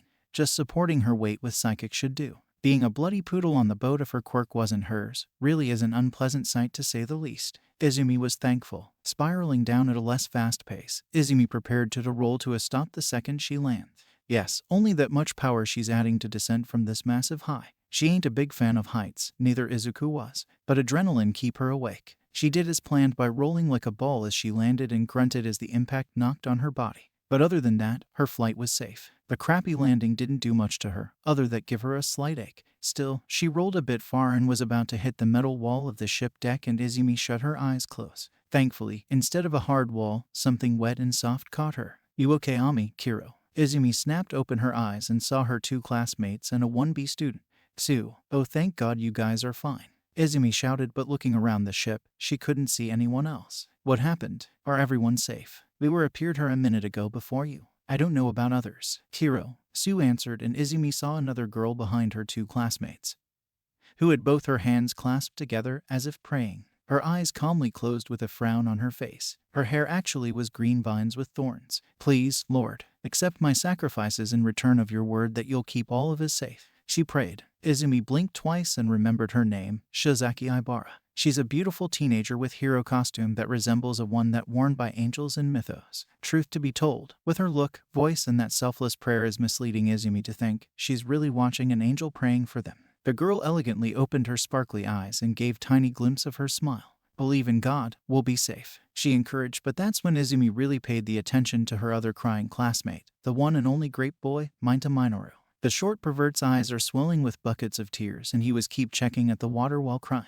We are dead. They'll kill us. Izumi, Tsu, help me. He pathetically cried and hugged Aibara cloth-covered legs and was ruining her perfect hero costume. Aibara calmly stood there praying, but the both girl can see that mind are really bothering her. Izumi looked at the boy both confused and agitated, and Tsu wrapped the boy with her tongue and carefully pried him off of the poor girl. Stop crying, Minta. Aren't you supposed to be a hero? To crying out loud. Calm down, Izumi said, losing her temper. Calm down. How can I calm down knowing we're dead so soon in our young life? They'll kill us, Minta shouted and sobbed, pointing down at the blue water. Izumi leaned on the railings and took a peek at the water-powered villains. They are almost 5 to 6 there. 2 of them was mutated into an appearance of a shark and piranha. The rest wore masks or didn't care to hide their faces. But Izumi is the only one caught 2 deep details of the villains. One is, they sometimes looks around. Scared. The villains are scared. Of who? Of what? The second was the most evident. They aren't attacking. Anybody has a clue why they aren't attacking us? Izumi asked. Do you want them to, stupid? Minta sobbed.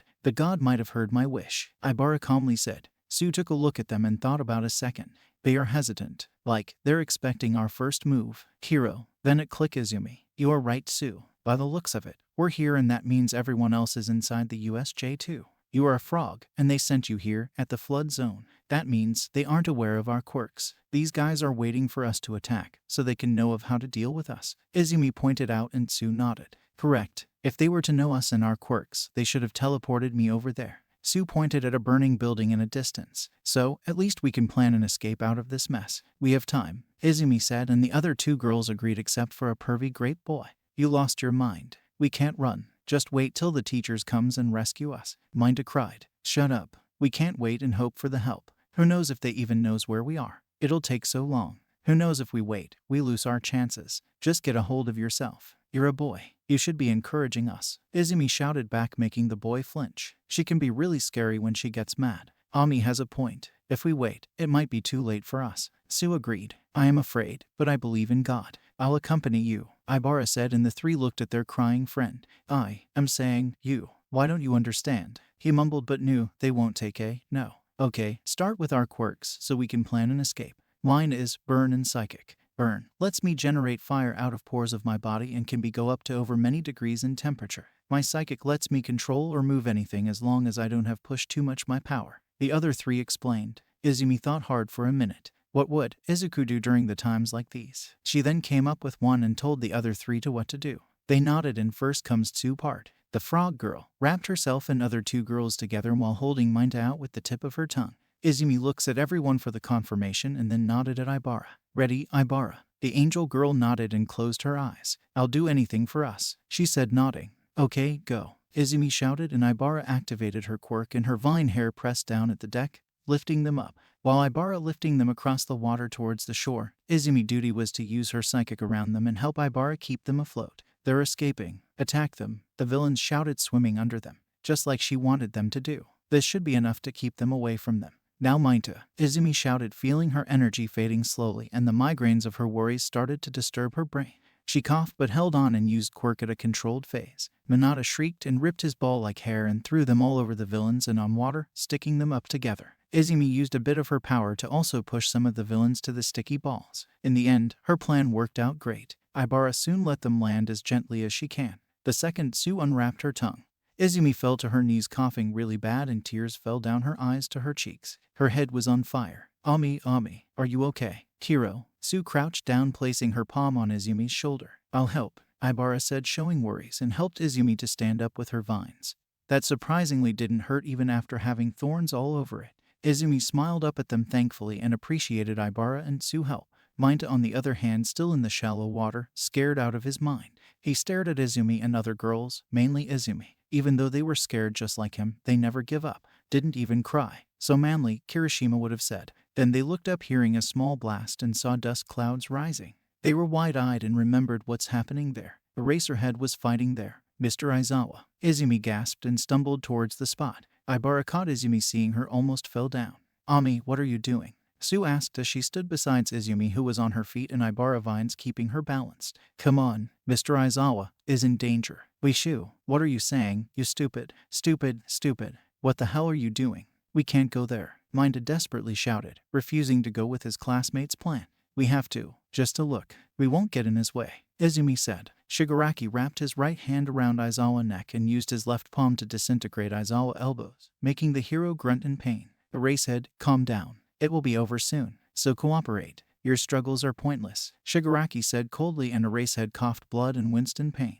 His body were the definition of messed up. Burns all over his torso and left hand, and a small throwing knife deeply stabbed through his thigh. You won't win at this rate. Backup is on the way, and you think you can beat All Might. Even if you kill me, you won't get out of here. Aizawa grumbled through Shigaraki over his shoulder and kicked Dabai while Toga dodged quickly. Aizawa threw another punch only to it land on a hard surface. Not surface, but Aizawa's eyes widened as the big creature protected Tamura by shielding him. The big brain-exposed creature instantly got a hold of Aizawa's hand and snapped his bones by just holding his wrist. You are right, Eraserhead. I can't kill All Might, but my Namu can. Say hello to the anti-symbol of peace, the greatest asset to the League of Villains, Shigaraki said, coming out to Aizawa's side. Hey, can I play stabby, Shigi? Pretty please, Toga begged. No, Shigaraki said, and then Kurogiri appeared out of nowhere. Kurogiri, I assume you did your part. Shigaraki to Mura. I've separated the group, but I got a bad news. 2 students escaped to call the heroes. One tricked me with merging into shadows, Kurogiri reported. Shigaraki stood there and then wildly scratches his neck with an annoyed grunt. Kurogiri ... can't even do one job correctly. Only if you weren't a warp gate. I would have kicked you hard. We can't deal with the backup. Namu, Shigaraki said and looked at the big monster. Break his bones, and we'll get out of here. Shigaraki said the last part to his men. All the other villains are knocked out. It was now just them. Killing All Might was their goal, but he's not here, so why waste time killing some kids? Namu slammed Aizawa holding his head and repeatedly broke both his bones like twigs. Aizawa didn't scream miraculously and only grunted at the intense pain. Shigaraki then saw 4 pair of heads peeking sadly at their teacher, making him chuckle. Before I go, I should hurt the number 1 pride some more. The next second, before the students could saw anything, Shigaraki was in front of them with his left good arm ready to disintegrate Su's face. All 4 students stared wide-eyed as the atmosphere seemed like slowed down. His 5 fingertips touched the frog girl's face, but nothing happened. Shigaraki chuckled. You're so cool, Eraser. So tough. Eraserhead's eyes were red-eyed glowing and his hair was slightly upwards. Namu again slammed his head onto the hard concrete, both breaking his face as well as the concrete itself. Shigaraki chuckled and looks at the 4 students, but before he could do any more damage, the entrance busted open, kicking up the smoke. I am here, came the booming yet calming tone of All Might, yelled out loud with a hit of anger in it. Who dares to hurt my students? All Might shouted, coming out of the smoke, ripping away his coat and tie. His usual cheerful smile is not on his face, but there was only gritting teeth and flaring nose. All Might is mad. Shigaraki chuckled and looks at All Might. The game continues, but in a second Namu was in front of Shigaraki as All Might came in lightning speed towards him. A shockwave created and All Might looked wide-eyed at Namu, really surprised. But again All Might vanished and was visible again in the next second, holding an out-cold Eraserhead in his arms. Izumi and others ran next to All Might and carried Aizawa using Ibara vines and left so they won't weigh down All Might. Before All Might could think, he was flying as a powerful fist connects his wounded side, making All Might cough up some blood. Standing ground, All Might blocked another punch and returned the favor. Just like before, the Namu wasn't affected by it. Every student gathered up at the stairs so they could see what's going on. 13 was in a critical condition and they could only fearfully watch as All Might's attacks doing nothing to the Namu.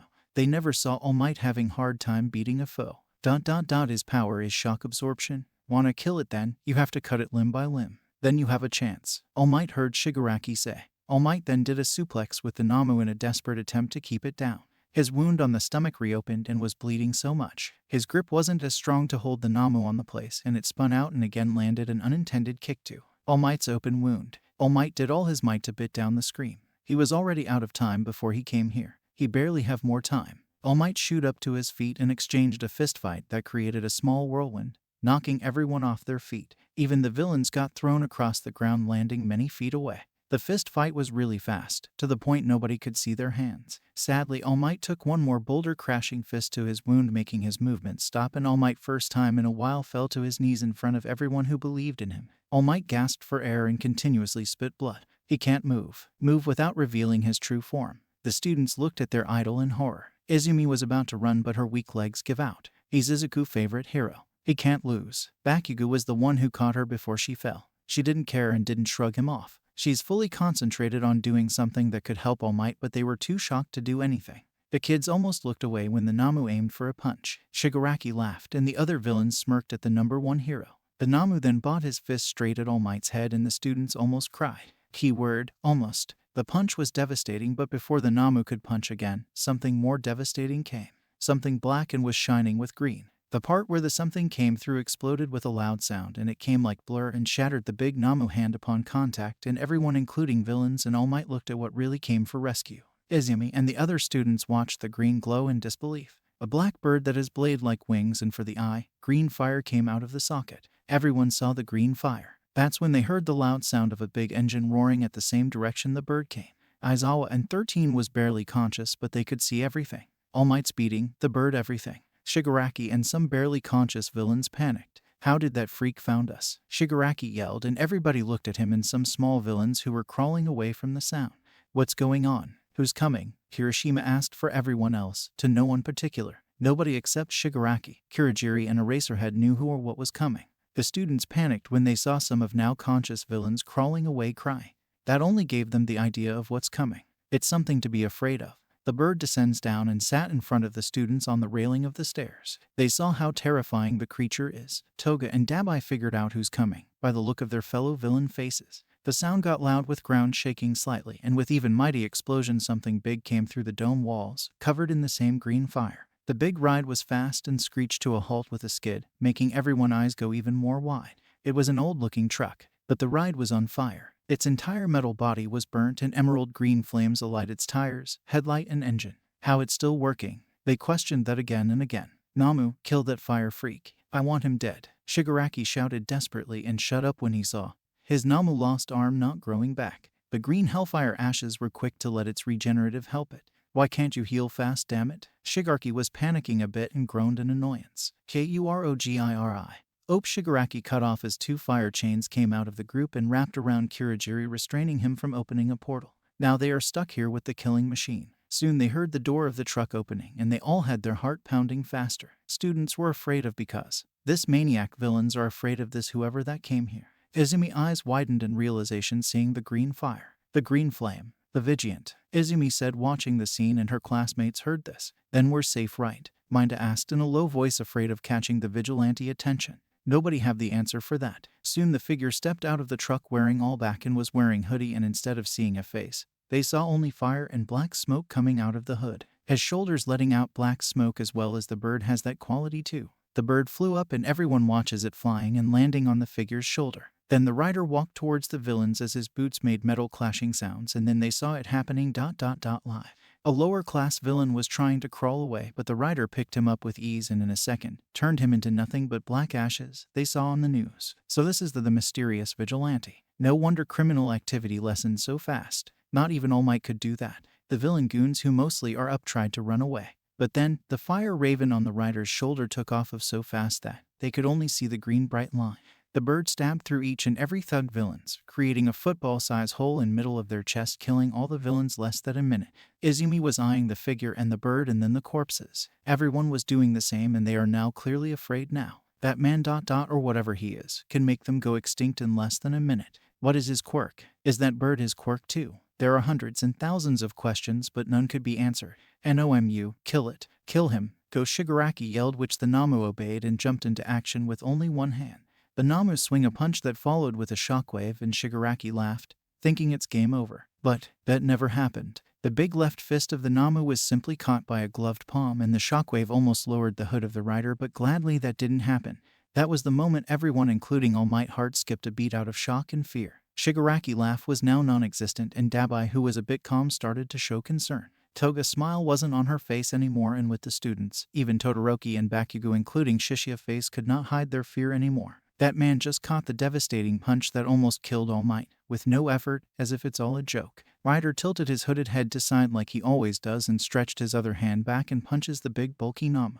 The shock absorption ability thrown out of the window when the rider fist connects the black monster's chest, managing to create a few inches deep wound before sending it halfway across the big wide ground. The shock absorption eat out half the impact of the strike, but still send the heavy, powerful bioengineered human that All Might couldn't inflict a scratch.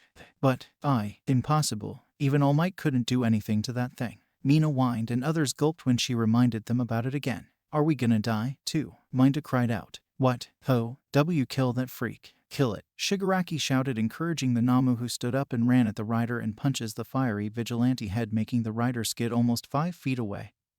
And the rider only just stood, head sideways, and then was a silence. Rider's palm slowly glowed green, and he summoned a weapon similar to a sai.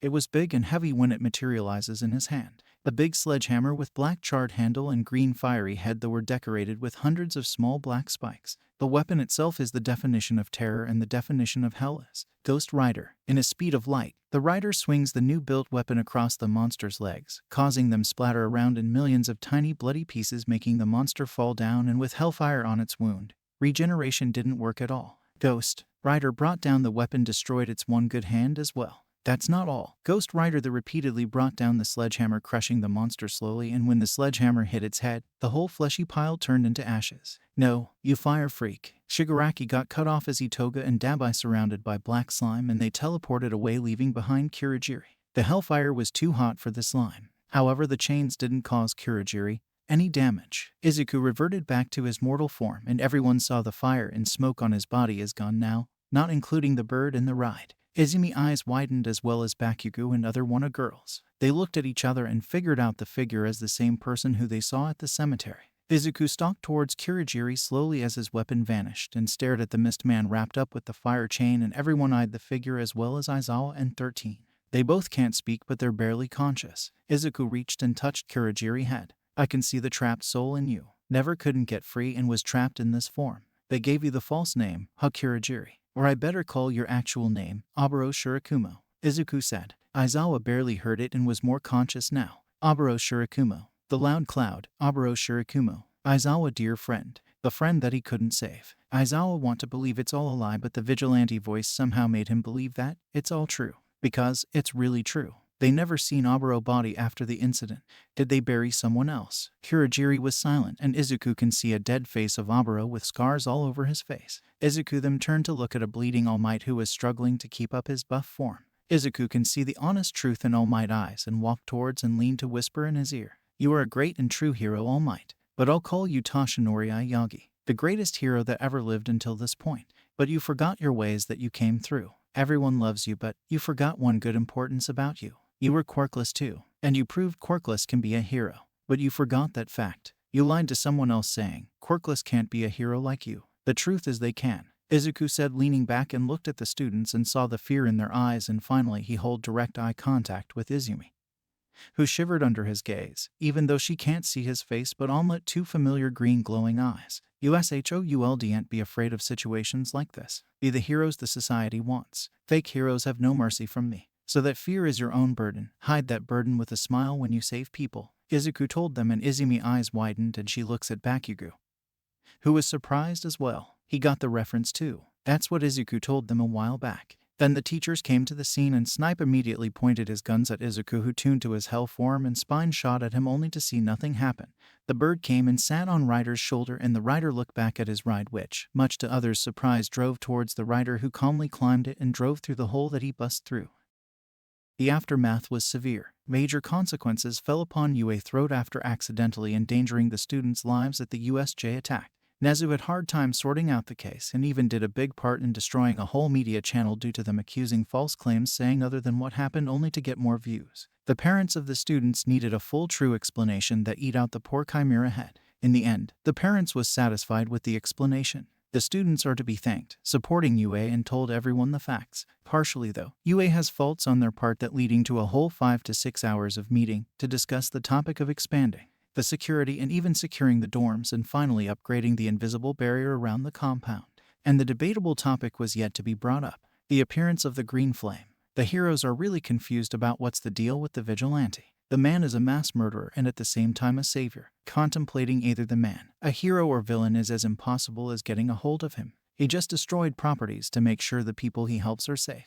To be honest, the high-spec hero, Nezu even brainstorming uselessly to think of any loopholes or reasonings of the vigilante's dangerous way of saving someone. The witnesses, which was those who saved by the man, gave almost countless of different scenarios that filled them with more info of what he can do. Nezu could not make a sense of whatever he heard, not even sure of what kind of quirk the vigilante possessed that not even Aizawa Erasure can't erase. He a fire quirk wielder. That's all what they could make sense of his abilities. Nezu even did watch the CCTV recordings of the USJ and saw the whole action between All Might versus the Namu and then the Green Flame. The heroes in Mission did saw it too. They didn't felt fear seeing it would be a clear evident lie. Endeavor, the most mad one among them, was clearly showing jealousy and hatred whenever he hears or sees about the vigilante. Even after watching the powerhouse killing machine having a one-side fight with the Namu, Endeavor refused to believe that he can't beat the Green Flame. That all aside, 3 heroes were heavily injured during the attack, was luckily recovering at a steady pace. All Might had to go through the suffering he felt 6 years ago, and thankfully, Recovery Girl made his condition less fatal. They had to deeply give their attention to his vital organs, which was damaged out of rest of his outside of body. The wound on his abdomen grew in size and deepened slightly, and his lungs almost had come out due to they had to remove the shattered part of the ribcage. The wound will had it poking out even if they put together and healed. Thankfully, he's now in tip-top condition. Sadly though, his time limit lessened to 50 minutes out of the 3 hours he had before. The symbol of peace can only be active for less than an hour. At least they are thankful. The green flame showed up just in time. Who knows what would have gone wrong if he didn't. Nezu was thankful for what the vigilante did, even though their main priority is to capture the man. Toshinori Yagi aka All Might sat on the bed reading a magazine he found interesting. In it he read many claims and theories as well as made up tales on the green flame. The book itself is the reason the green flame name got popular and media chose to call the vigilante by it. Who knew? A simple piece of paper can change almost anything. Toshinori was reading it, and each and every word written in it is all just some lies. He had to say it for sure. The media can go to an extent of anything to promote and gain more goods and won't hesitate to even ruin a poor individual life. But there was something bugging since he met the infamous Vigilante. You are a great and true hero, All Might. But I'll call you Toshinori Aoyagi, the greatest hero that ever lived until this point. But you forgot your ways that you came through. Everyone loves you, but you forgot one good importance about you. You were quirkless too, and you proved quirkless can be a hero. But you forgot that fact. You lied to someone else saying, quirkless can't be a hero like you. The truth is they can. Those words of the Vigilante left an impact in him and can't help but to think about it continuously. After all, whatever the Vigilante said was the truth. He was quirkless once, and that same him lied to someone else saying quirkless cannot be a hero. But the main thing that bugging him is the question is, how really the Green Flame knows about him? How did he knows about Toshinori's biggest secrets and past? How did he know All Might's real name? And even, how did he know All Might did lie to someone? There's a feeling in him saying that it's not only thing the Vigilante knows. The door to his hospital room opened and came in Midnight and Nezu. Midnight almost spits her lollipop at the sight of a fully well and awake All Might. Well, quite an unexpected sight. I thought you won't be awake for a full year. Your wounds was that worse, Nezu chirped as he climbed on top of a bedside chair. All Might smiled and placed the magazine aside, which Midnight picked up with a raised brow. I've read it already. You think even half of it true? She spoke. I doubt that. They wrote a full page based on I bringing back my vintage hero suit back at one point. It was a hoax, I tell you, All Might said, smiling. That's what I thought. Bastards doesn't keep standards, don't they? Midnight joked, earning 2 chuckles. They just wants content. Make one if there aren't one. That's how media works. A fine good excuse why I closed a whole channel. I'm pretty sure they want to believe it's all a hoax too, Nezu said, laughing, and All Might's sweat dropped. You have your own brutal ways of dealing stuff. So, what's going on outside? All Might asked. You didn't miss much. The students are all safe. Panicked parents, nosy reporters that I've dealt with in the capture of the villain named Kirigiri. The warp gate was pretty much cooperative and Tsukachi arrested him, Nezu said. That's pretty much. All Might sighed. Then Nezu changed his demeanor to more of a serious one. Say, All Might, we've saw what happened at USJ. Are we missing something else too? Nezu asked, making All Might look up at the inside. Then you guys saw his strength too, right? Yeah, even Snipe Gun didn't do anything when we arrived at the scene. We were shocked to see what he did with the villains, Midnight said. The Green Flame is more than I could understand. His powers are strange, fascinating even. It's like, with one quirk, he can do anything. My quirk can't even find anything on him. My theories are repeatedly proven wrong with a new case of his appearance. I am admitting, I really am interested in meeting him. Anything else you figured out, All Might? Nezu asked. I do have only one good info on him. All Might started, earning their attention. He knew everything about me. My real name, my intention, my past, and he even knows that ... you know. I was quirkless. All Might finished. The two was shocked but still kept calm. Dealing with this Vigilante did only taught them one important lesson. That is, not to be shocked of what you hear about him. Even after having all this information on him, they still have nothing. As if he himself a vast unreachable ocean that cannot be explored. Even explored, there is always a bigger fish lurking deep. Adds more clues to the puzzle, I guess. I was even wondering if we could stand a chance when table turns. He's a mass murderer, but saves people now. Can't tell if he'll ditch the saving part in near future, Nezu said, thinking. That's some far-fetched thinking you got there, Nezu. More of theory, I say. In real, he told the students and myself, be the hero society needs. If he's a killer with no purpose, at USJ, you would have built a memorial for all of us, Nezu. He has an ideal he sticks with, it seems. Like he can read your mind. I think he kills those who deserves it. A thought, that's it. All Might said slowly and slightly winced, feeling a small pain on his side. Nezu sighed, nodding, and Midnight was the one to speak next. You just think that maybe. What about that missed villain? Why he's alive. And why Eraser just acting sicko until we let him go see the villain? Explanation, Midnight asked. All Might looks at them, eyes wide. What do you mean Eraser left? Shouldn't he on hospital bed just like me? I clearly remember I hold him in my arms. I was even scared. Eraser wasn't moving. All Might blurted out loud, ignoring the stabbing pain. Calm down, All Might. You know Eraser. There must be something important, Nezu reassured. All Might then remembered something. Yes, maybe Aizawa has his reasons. Probably of what happened between the villain and Green Flame. All Might said. Yes, I saw it on the recordings. Sadly, I couldn't quite hear them. What really happened, All Might? Nezu asked, and All Might nodded, agreeing for an explanation. When Green Flame appeared, he tied up the villain using his fire chain. Surprisingly, I remember how unharmed the villain was. Later on, he even talked to the villain with something to do with his soul. He said, trapped soul. The reason behind it wasn't clear, though. Just like with me, Green Flame knew his past and real name. I don't know how Green Flame knows everything on everyone. I can't even believe that there is a quirk that can do all this. What's he doing? All Might explained, letting the other two take in everything. Do you heard what the villain name was? It might be helpful for Tsukachi. Nezu wondered. If I could recall it correctly, I remember Green Flame calling the villain Oboro Shirakumo. All Might said, not knowing the value behind the name. However, Nezu and Midnight, who felt like an arrow piercing through their heart, was familiar with the name. The one and only Loud Cloud. Midnight felt like her heart almost stopped due to the sudden shock, and unknowingly, single tear left her eyes. Hearing one of her best friend name, who sacrificed his own dreams and life. Midnight was so shocked and told herself the harsh truth. Oboro is no more. They buried him. But why a villain has that name? She wanted to believe it's all a lie. But if it was a lie, how in the world the Vigilante knows Oboro? She couldn't answer any of it. So that's why Aizawa was going crazy this morning. He too believes that their Oboro is still alive. Midnight suddenly ran out of the room. She was heading at the place where Aizawa and Mike is. She wants to know. All Might was confused, and Nezu explained everything about Oboro. How he was the best friend of Eraserhead, present Mike and Midnight.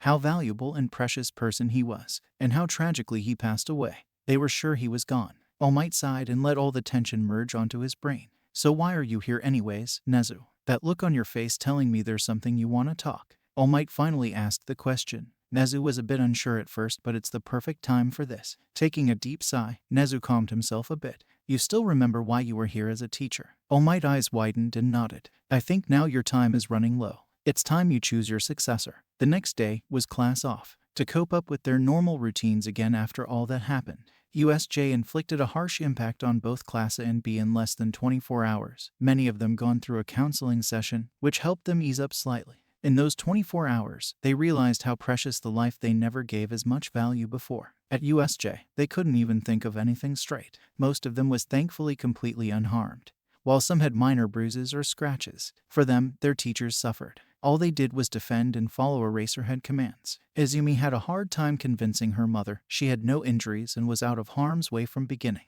She used to lying though. Being once a rebellious ticking bomb, she was few years old. Izumi did lie to her family when the truth is a bit more harsh. Thankfully, in the end, Izumi was off the hook and staying on UA dorms. Her friends did the same. They believe sticking with one another in situations like this is a true quality of being a hero.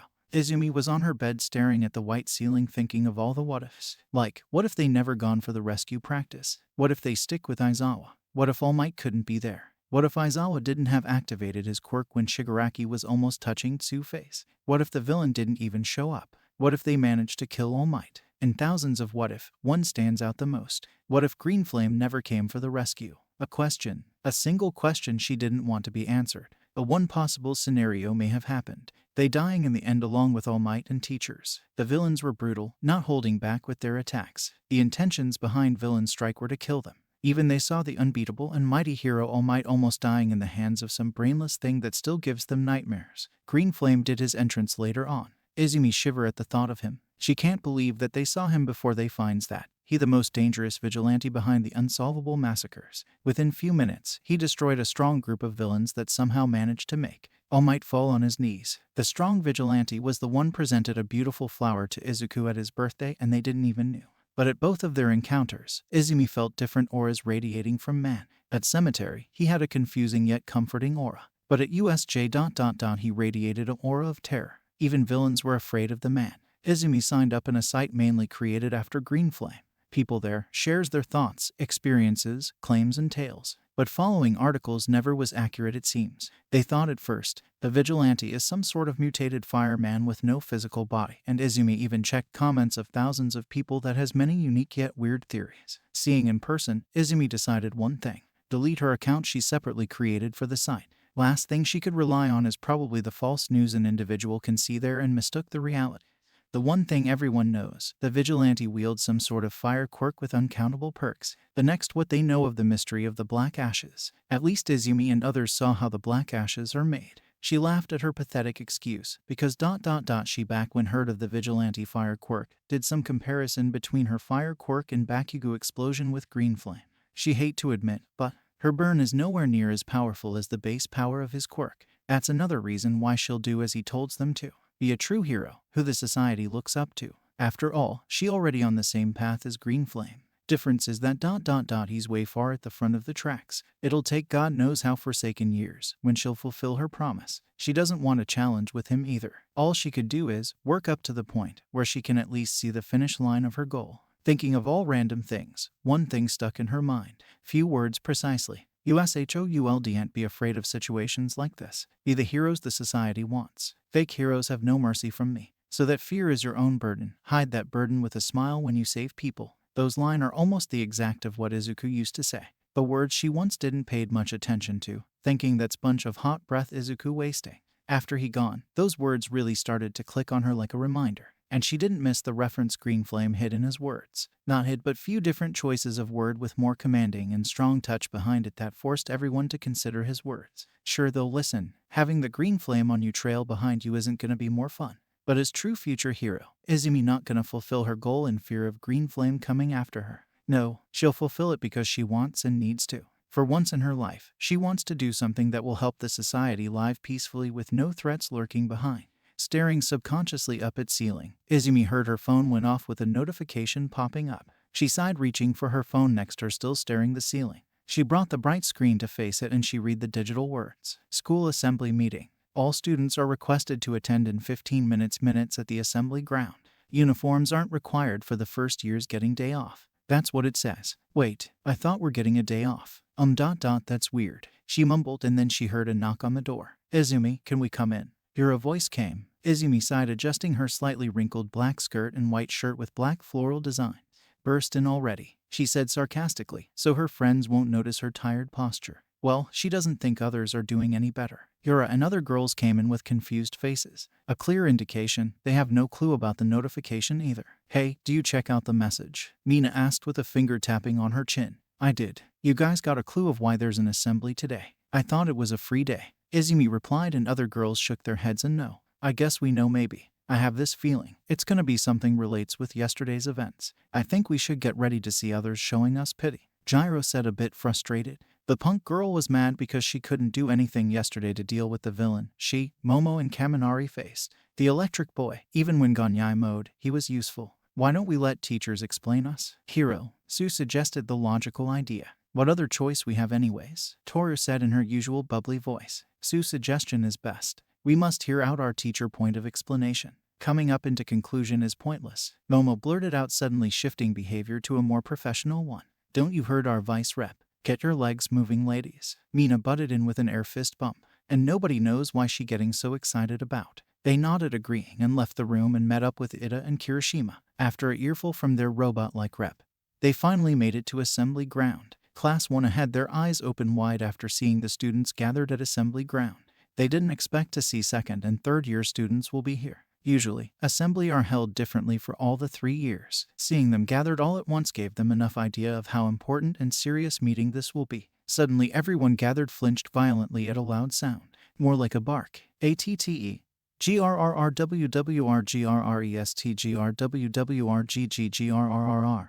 NEZERWRGGGRRGGRRRR. Hound dog barked. Students' sweat dropped and didn't even realize it was an announcement. Are we supposed to do something? I don't get anything. You, Kaminari said. Was he speaking? No way, I missed that part. Sira replied. Why was he even speaking in the first place? Kirishima asked dumbly, and others shook their shoulders. Izumi stood there unable to process what's even happening. First they were here on assembly when today was day off. Then this. She won't be surprised if something more weird happens. Hound Dog nodded, leaving the podium, which later take hold by Midnight, who surprisingly lost all glow and color of her face. Exhaustion and frustration can be seen clearly on her tired eyes. While at hospital she was having her chill time walking around asking for their well-being.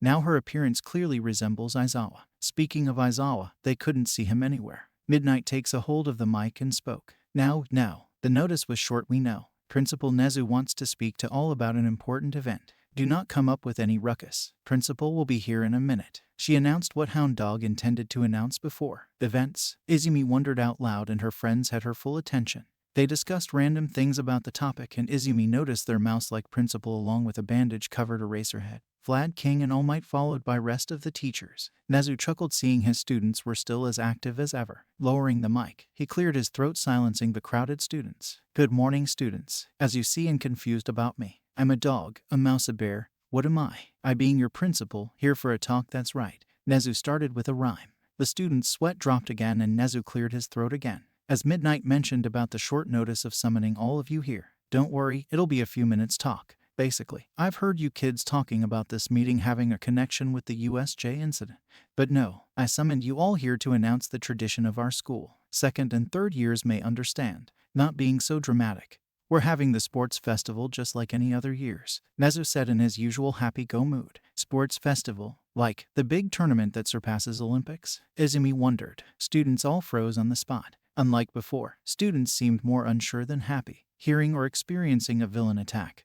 They don't know how to feel about this. What if villain attacks again? There must be countless people gonna buy ticket for the seats. And they are afraid if any villains sneak in with regular spectators. Seeing their unsure and wary expression, Nezu figured out what's going on in their minds. The sports festival is getting closer and we did already beef up security and even arranged many pro-hero assistants of guarding the arena. Like always, first years is at the center of the attention. Being inexperienced, I'll suggest you kids ask for any friendly advice from the seniors. Nezu stopped and that's it. Izumi was confused of why they are called here anyways. Only for a few 2-minute speech or announcement. Shouldn't they just sent the notification on their phones or something?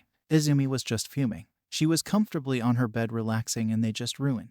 While she's having an inner beatdown, she felt she's being watched. She's sure someone is staring at her. Then it's gone. Oh, it was nothing. She said only to have the feeling come back and leaves and again come back. Sweating slightly, she looked around curiously until she saw it. All Might was looking away from her and looked at a senior student with blonde hair. Izumi raised her brow confused. It's not like other teachers aren't watching every one of them, but All Might on it looking between both her and the big boy. He has a bit strained calculating expression. He's contemplating or having a comparison of them. Finally, when All Might looks at her again, he saw her already staring back at him. Like nothing happened, All Might looks away. What the? Izumi wondered but shook it off. She then noticed All Might nodding at Nezu, who looks at the boy, and Nezu smiled. She even saw Aizawa as tired but pained eyes exchanging looks at nothing in particular, including Midnight and present Mike. The unnaturally dead aura surrounding them made her question what happened last night after they left hospital. Well, how in the first place they are fine altogether and walking. Aizawa is mummified, covered in band-aids. All Might even had a life-threatening health condition. And there they are, fit and walking. Tired but walking. Tell the truth. Aizawa desperately shouted, leaning his forehead against the glass cell barrier. He has a slight glint of tears forming his eyes as he stared at the mist villain. Police guards spectating the scene looks each other confused glances, watching Eraserhead literally banging his head on the glass, yelling at Kurogiri. Eraserhead, present Mike, time's up. Time to leave. The officer's command starting to concern. Aizawa's hands were wrapped in a cast, and for his defense, his capture weapon securely wrapped around his neck. Present Mike soothingly rubs Aizawa's shoulder in a calming manner which did the trick. However, the ruckus only affected Kurogiri less. He pointed out his story and denied the fact of being someone named Aburo Shirakumo. In fact, Kurogiri didn't even knew this two heroes.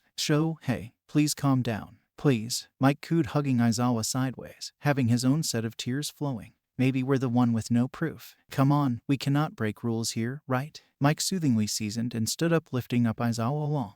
Aizawa protested at first but complied eventually. Can't have police charge them too? Aizawa nodded and let Mike help him to stand up. Before leaving, Aizawa gave Kurogiri one last look and sighed in both defeat and frustration.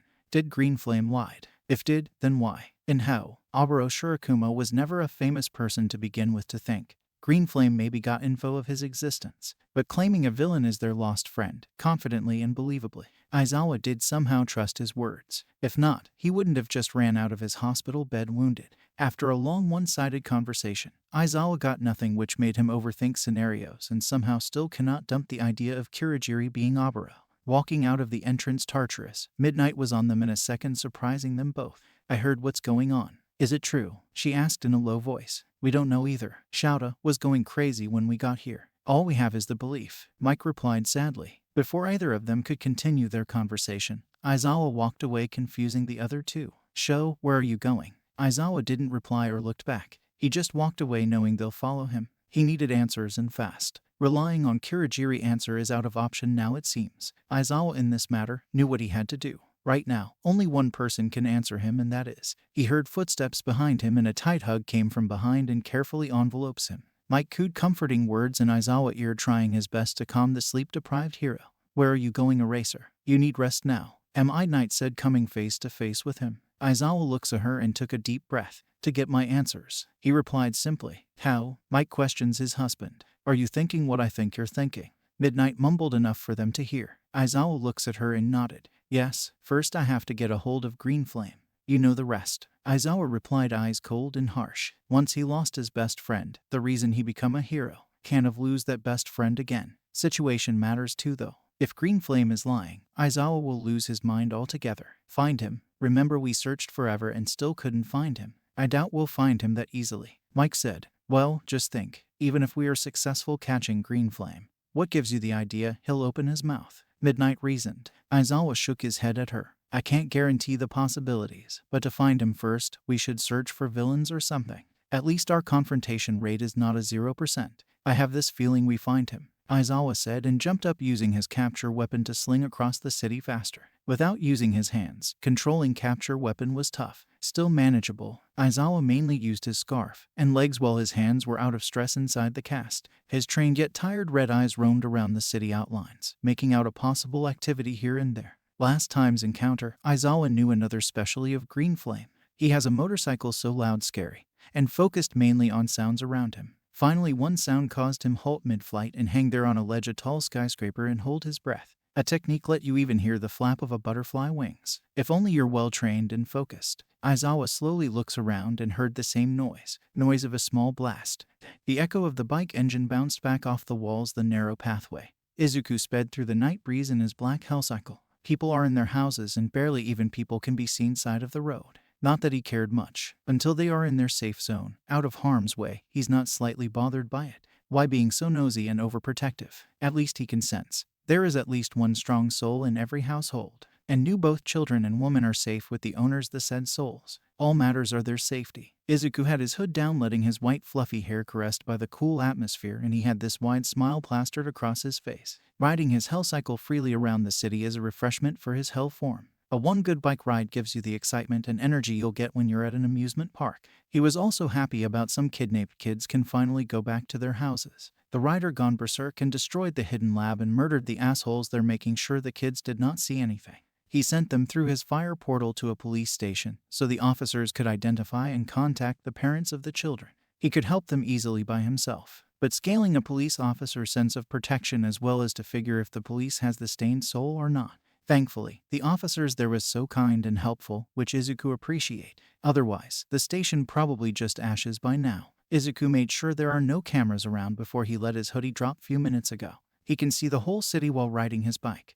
Because his pet raven is a living satellite that follows him around while still in the air, unless he wants it close to him. His bird really loves him and was a loyal pet friend who will do anything to guide its master. It was pointless though, but still Izuku let it guard him and have an eagle-eye shot of the city. Izuku stopped at the red light while putting his hood back on. Around these traffic areas has many cameras that may record his face and reveal his identity. Izuku looks up at the red light waiting for it to turn green, but instantly his head shot towards his right. Someone being hurt, and that someone is someone dear to him. Growling, he speed up his hellcycle, not even caring about the traffic light. There are few cars here and there, driven to the owner destination. Hand over your wallets, jewelry. Hand it over in 5 seconds before I shoot you. The criminal with blade nail ordered, pointing all 10 of his fingers pointed at the two ladies. The first woman had a pissed look on her sharpened features and her red pupils stare a hole through the criminal. He felt nervous but held on tight with his blackmailing. The furious-looking woman had ash blonde spiky hair and red eyes and natural pink lips and pale skin. Her hourglass body were covered by a red knee-length pencil skirt and white undershirt along with red jacket. She tightly gripped her purse, not even having mercy on her own belongings, and sent staring daggers at the nervous-looking villain. Meanwhile, the other woman was doing the opposite, the ash blonde-haired woman. She had grassy green hair locks tied into a ponytail and has the same color eyes. She a bit chubby and short and wore a similar outfit like the other woman.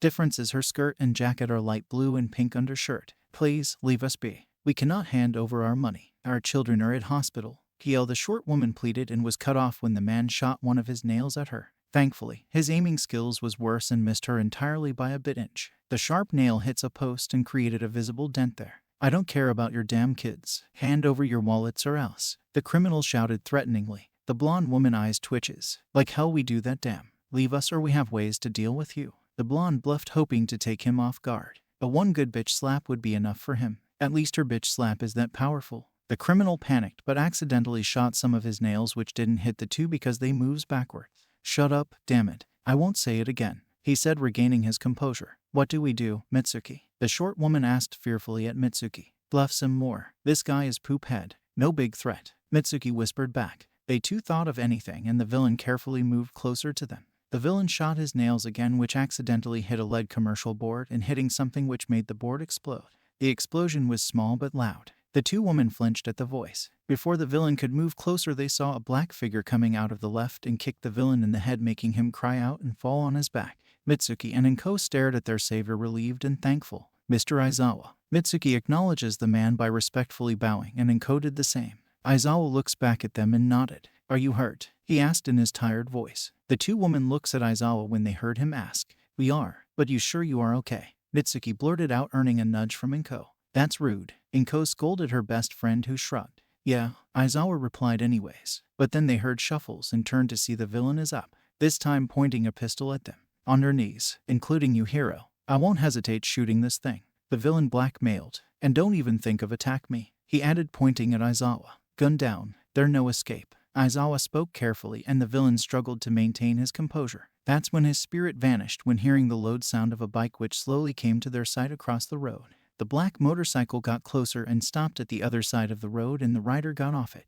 The three and the villain knew who the man is, but the two women knows him as someone who came to give respects to Izuku at cemetery. The villain shivered. He did heard of the massacres and even knows the vigilante roams around on his bike. Seeing the hooded figure, he instantly knew who was this man. The villain alarmingly pointed his gun at Izuku with shaky arms. Don't move. His sentence was unfinished when his iconic fire chains emerges from the ground and ripped the villain apart and eventually turning him into ashes. Mitsuki and Inko had their eyes wide open, noticing the black ashes, realizing who or what the figure is. That same man was at Izuku's grave, is none other than the most feared vigilante, Green Flame. A mass murderer attended an important gathering at the cemetery. To pay respects, Izuku did his job before anyone knows it and walked back to his bike, only to stop by something wrapping around him. Aizawa concentrated his capture weapon, having a hard time controlling it. Now here's the man in flesh he's so urgently looking for, and he needs answers. Izuku turned around to look at the three and finally at Aizawa's eyes and read his thoughts. He even looked longingly at his mother, even though she won't recognize him. You need answers, I see, Izuku said, not really surprising the underground hero. Green Flame knows everything. Yes, you know why I'm here then. Now tell me the truth. I want the answers. No lie, Aizawa ordered, tightening his capture weapon hold on Izuku, who chuckled. You already heard me. The dead body holds a pained and trapped soul. I'll free that soul sometimes. Izuku burned the capture weapon and rode off his bike, leaving the three behind. After USJ incident, critiques did nothing but more like advertised UA name. More people talking about it and aware of UA more than ever. Appearance of Green Flame attracted even more attention than they first thought. People weren't even slightly aware Nezu influence of closing a news channel. For them, it didn't appear on their TV channel menu. The channel itself was at the highest peak, which got sidelined under UA and Nezu's shadow. The hot topics were bigger than that, like the upcoming sports festival. Even Olympics got overshadowed, and people don't care about those type of old games. They're interested in spending money to get the front seat at the arena. UA always held the most entertaining sports there is. Many schools do sports festivals, only as a dark match of a boxing. No cameras, no telecasts, zero audience other than parents of the students. However, UA has its prestige and luxury. The whole Japan, or even the people around the globe, can watch the UA Sports Festival live on TV. The site of UA has the subscribers to beef up the money Nezu can spend to conduct such an event. Those are few of the 1,000 reasons why many are jealous of UA, but they all hide their emotions knowing they can't do anything about it. Sports Festival, surprisingly for the citizens, is taking place in half a week. In 3 days precisely. Sure, they still criticizing UA for what happened at USJ. They're excited about the festival is gonna be an understatement.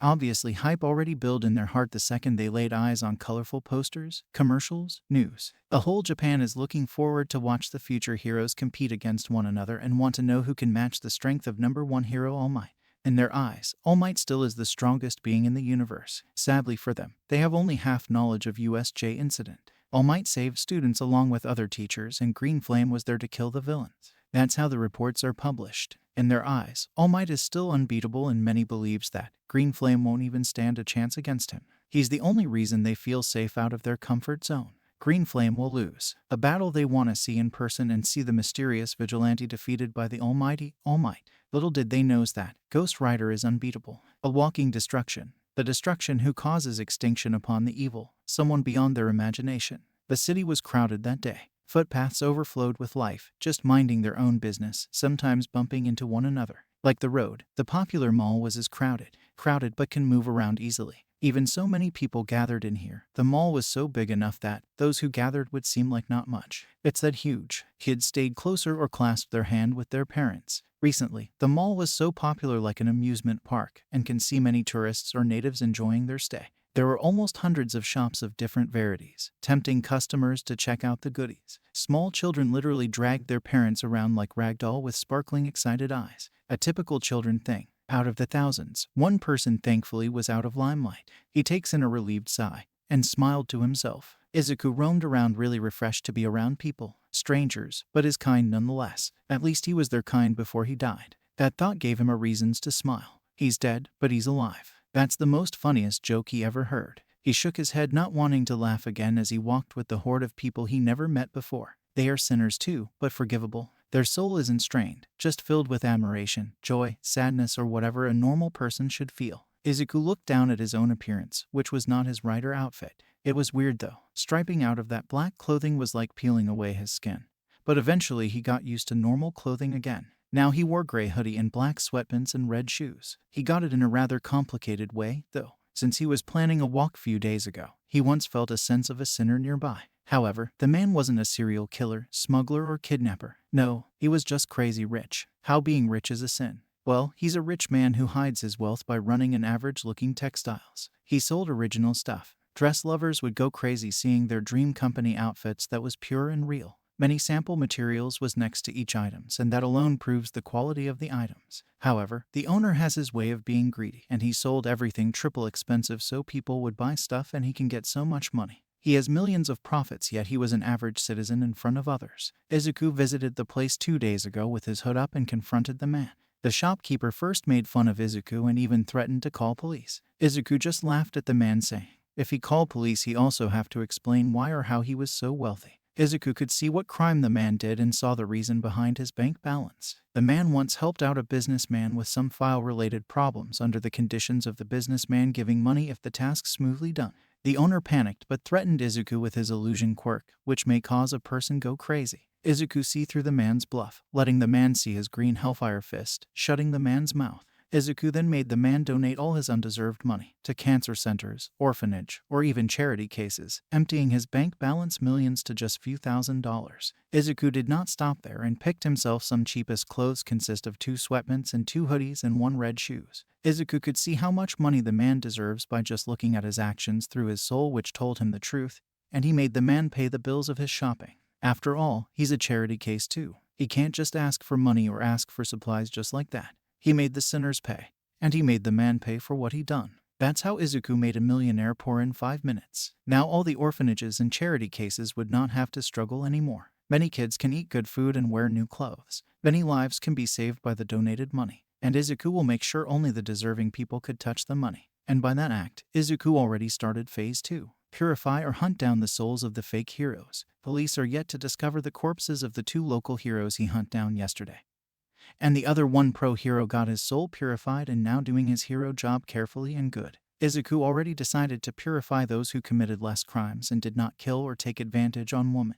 Killer money-starved heroes dies. Not like Izuku won't approve heroes earning money. Keyword, earning. He approve heroes having money they deserve after they risk their life for others. At least they deserves that much. Izuku chuckled at the thoughts of the crying shop owner after he lost all the money and moved forward again. Looking around, Izuku taken the view. People joyfully roaming here and there, visiting souvenir shops, game corners, restaurants, candy stores, and more. Izuku mouth watered when the aroma of delicacies being served to the customers, and he shook his head knowing he can't buy anything unless he earns his own money. At least, being the writer keeps you alive. Like no starvation, thirst, sleep. Izuku doesn't need any of those, but can have if he wants to.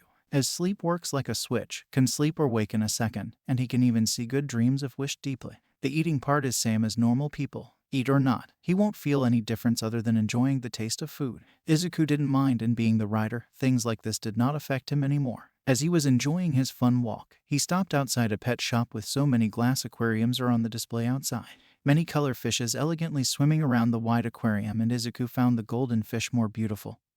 And he walked closer and admired the beauty of them closely. He then felt the jealousy of his pet raven. who probably felt its beloved master caring for other pets. Izuku bit down the urge to laugh loud at his pet. Kodachi now high up in the sky taking a stroll around the areas and eliminate bad guys. Kodachi is as fast as the light if not more faster, and can end a sinner's life before they knows it. However, like Izuku instructed, Kodachi always starts with limps and let the sinners die in agony. Letting his raven do the job, Izuku enjoyed his free day. A free day until some villains do anything wrong. Can't let Kodachi overwork. Taking in the beautiful view of the elegant swimmers, Izuku stood tall and was about to leave. He stopped and stared at the thing attracted his interest. Walking closer, he looks at the poster, with the headline imprinted on top, UA School Sports Festival 2013. Izumi School, the dream school he always dreamed of attending. The school All Might graduated and became a great hero. UAS this year's sports festival is so earlier, and he always was a fan of it since his childhood. Interesting. Izuku mumbles, convinced. Izumi has permission granted to visit her mother and even do practice outside. But every offer here comes with its own terms and conditions. Nezu wasn't slightly pleased by the idea of Izumi roaming around the city of her own, and surprisingly, he assigned an arguably unnecessary bodyguard along with her fellow classmates. Not all, but all the girls. And next comes their bodyguard, who was bored as hell enough, agreed to come with them. The R-rated pro hero Midnight. She was free that day since all the other class years got already their lessons covered, and she was a numb football on a chair all the day. She once again felt more alive. Aburo Shirakumo gave her enough concerns, and she made herself believe her long-lost friend is gone. She was forgetting it thankfully, and Aizawa and Present Mike gladly approved her choice and did not bring up anything in front of her. With all going on, Izumi didn't care much. Even she's so glad to introduce her friends to her mother. You guys have no idea. Mom Katsuden is the best there is, Izumi proudly stated with smoldering gesture. Other girls gulped at the thought. After hearing Izumi, they so badly want to take a bowlful of Inko food items. She that much praised her mother. I can't wait, Mina exclaimed. Me too, Yura chirped, and Sue agreed. Me 3, Toru cheered. I'll ask for a full recipe note if you're okay with it, Momo politely said. Sure, Mom would love sharing her ideas. Her recipes are not so complicated, but the food you can make with it is outstanding, Izumi said, huffing proudly. Midnight, who walking with them in a normal and less revealing outfit, with sparkly eyes, admired the interaction between the modern teenagers and did even chatted, joked, laughed with them like they are childhood friends. Midnight can't believe she ended up being their friend even though being their teacher. The sidewalk wasn't as populated like few minutes ago as they turned to another route, and they keep joking and talking until Midnight spotted something.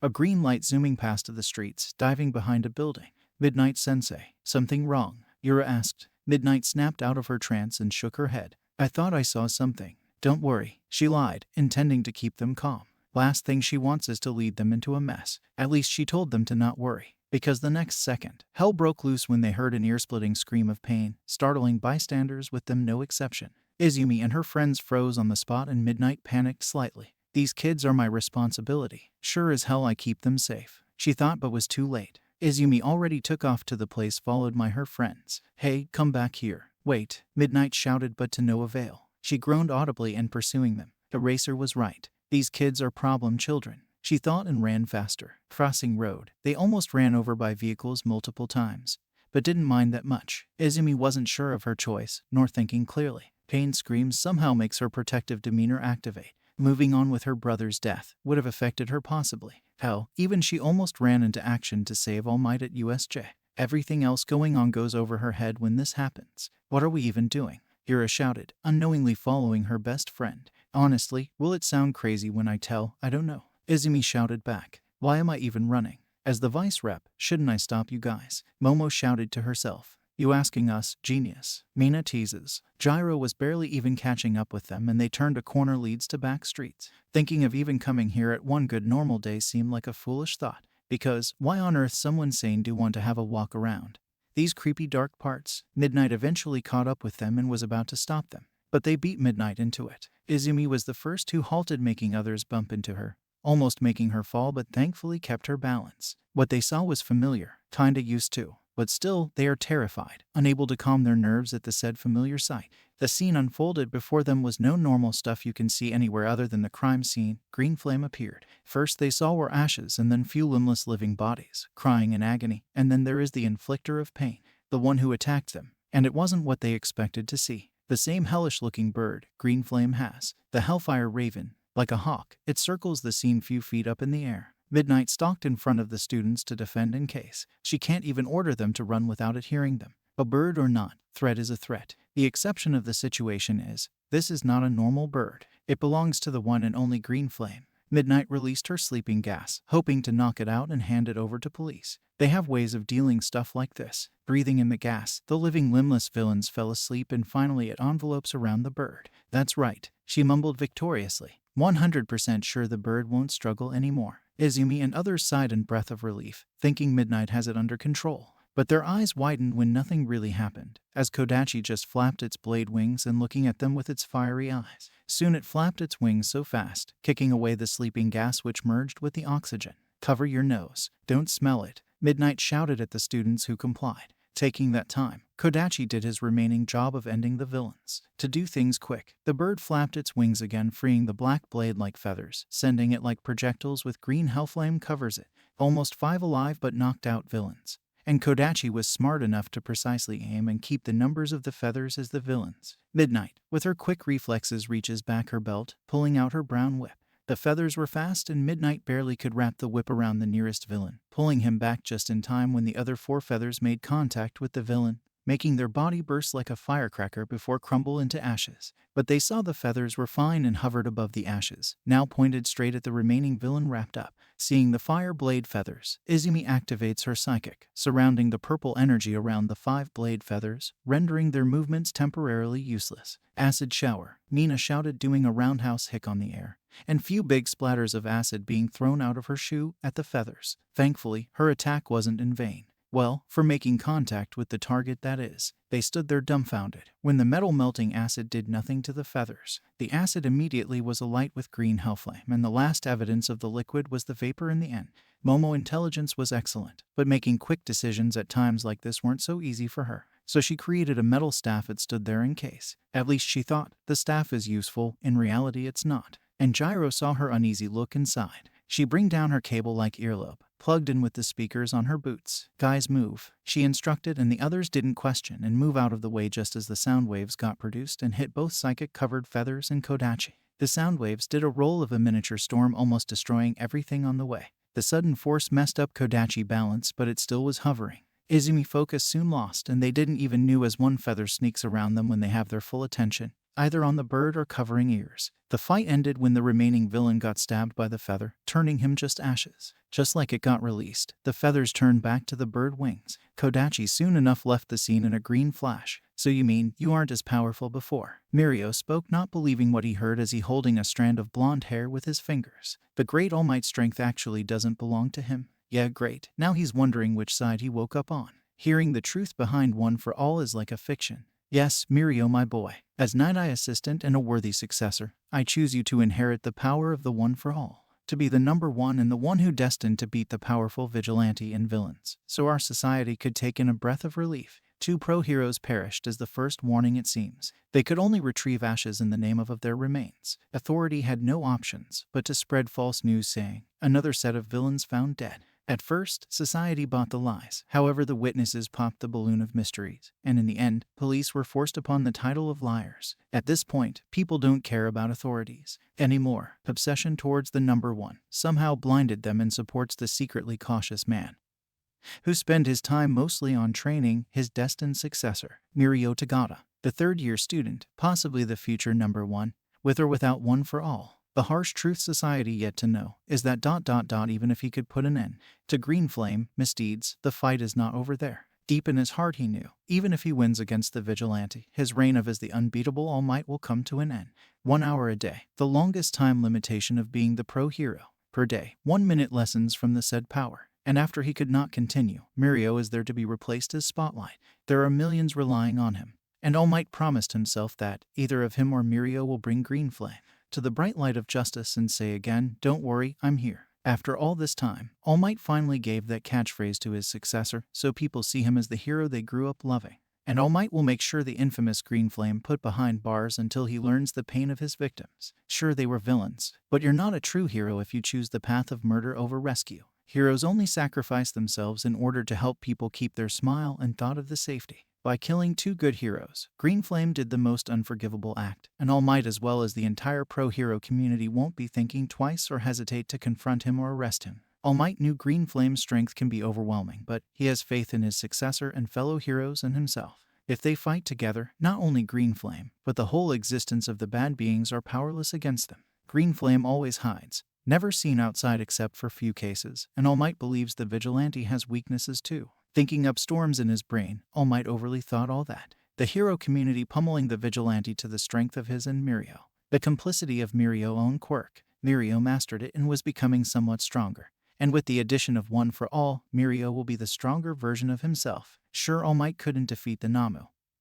He believes Mirio is more than capable and could have destroyed the Namu. Staring at the screen of his computer, All Might thought all that in a reassuring manner, convincing himself, saying, Green Flame won't stand a chance. But still though, it did not quite sound realistic. He doesn't know why. But little did he know, his beliefs are false. The reassurance sounded more hollow than ever. People's support won't let him lose to Green Flame, or his successor will surely beat Green Flame. Not only the Vigilante, Mirio will beat the negativity itself. Nobody can't stop Mirio, right? All Might breathing trembled. Why does it feels like he's lying to himself? Shrugging off, he focused on the computer screen, in video call with the pro heroes gathered around the big table. Due to his minor health conditions, All Might could not attend the meeting, so he chose video call as a solution. Committed over almost 500, 700, who knows how many murders. On top of that, we have no end where we could grasp on. He's traveling literally in a motorcycle and few of you said it was loud. Then how come we cannot pinpoint his location? Rocklock snapped. We have enough enforcements, but I'm saying, we're not utilizing any of it. Egoism works but not here. Call for backup or something. If you see him, that is. Gran Torino comments. Egoism? What the point of that term here? One of the local heroes scoffed. You're referring us. By the way, who are you anyways? All Might knows you, he said. Another insulted the aging but more experienced hero. I am Gran Torino, former mentor of All Might. But can I ask you, why are we getting into details? I thought our duty matters the most. There is interval where we could introduce one another. And to the point, we are after this Green Flame individual, believed to commit murders with no exception of hero or villain. No recorded patterns on his crimes, nor witnesses other than few heroes, some students, possibly the survivors. We're dealing with a threat. If not, we must have talked more personally, Gran Torino said with glare at the local hero, who felt creeps and sunk on his seat. Whatever, this egoism you're bragging, at least explain us why you said that, a female pro-hero demanded. Scratching his beard, Gran Torino sighed and looked at Endeavor mainly. Egoism, I mean self-awareness, more like overconfidence. When you work on yourself because your pride won't let you ask for help or backup. No direct insults, just a friendly note I picked up. Gran Torino explains, and few groaned annoyed while few understood what the old man said. All Might distinctively watched it all unfolds on the computer screen. His lack of physical presence greatly affecting the meeting, and he could only do very much. Well, that's sorted. How are we capturing this Green Flame? Kamui asked, who sat between a annoyed-looking Mirko and bored Mount Lady. Mirko was really mad and trying her best to calm down. She did try to at least get lead on Green Flame within a week. Her attempts were fruitless sadly, even after spending 70% of her work time.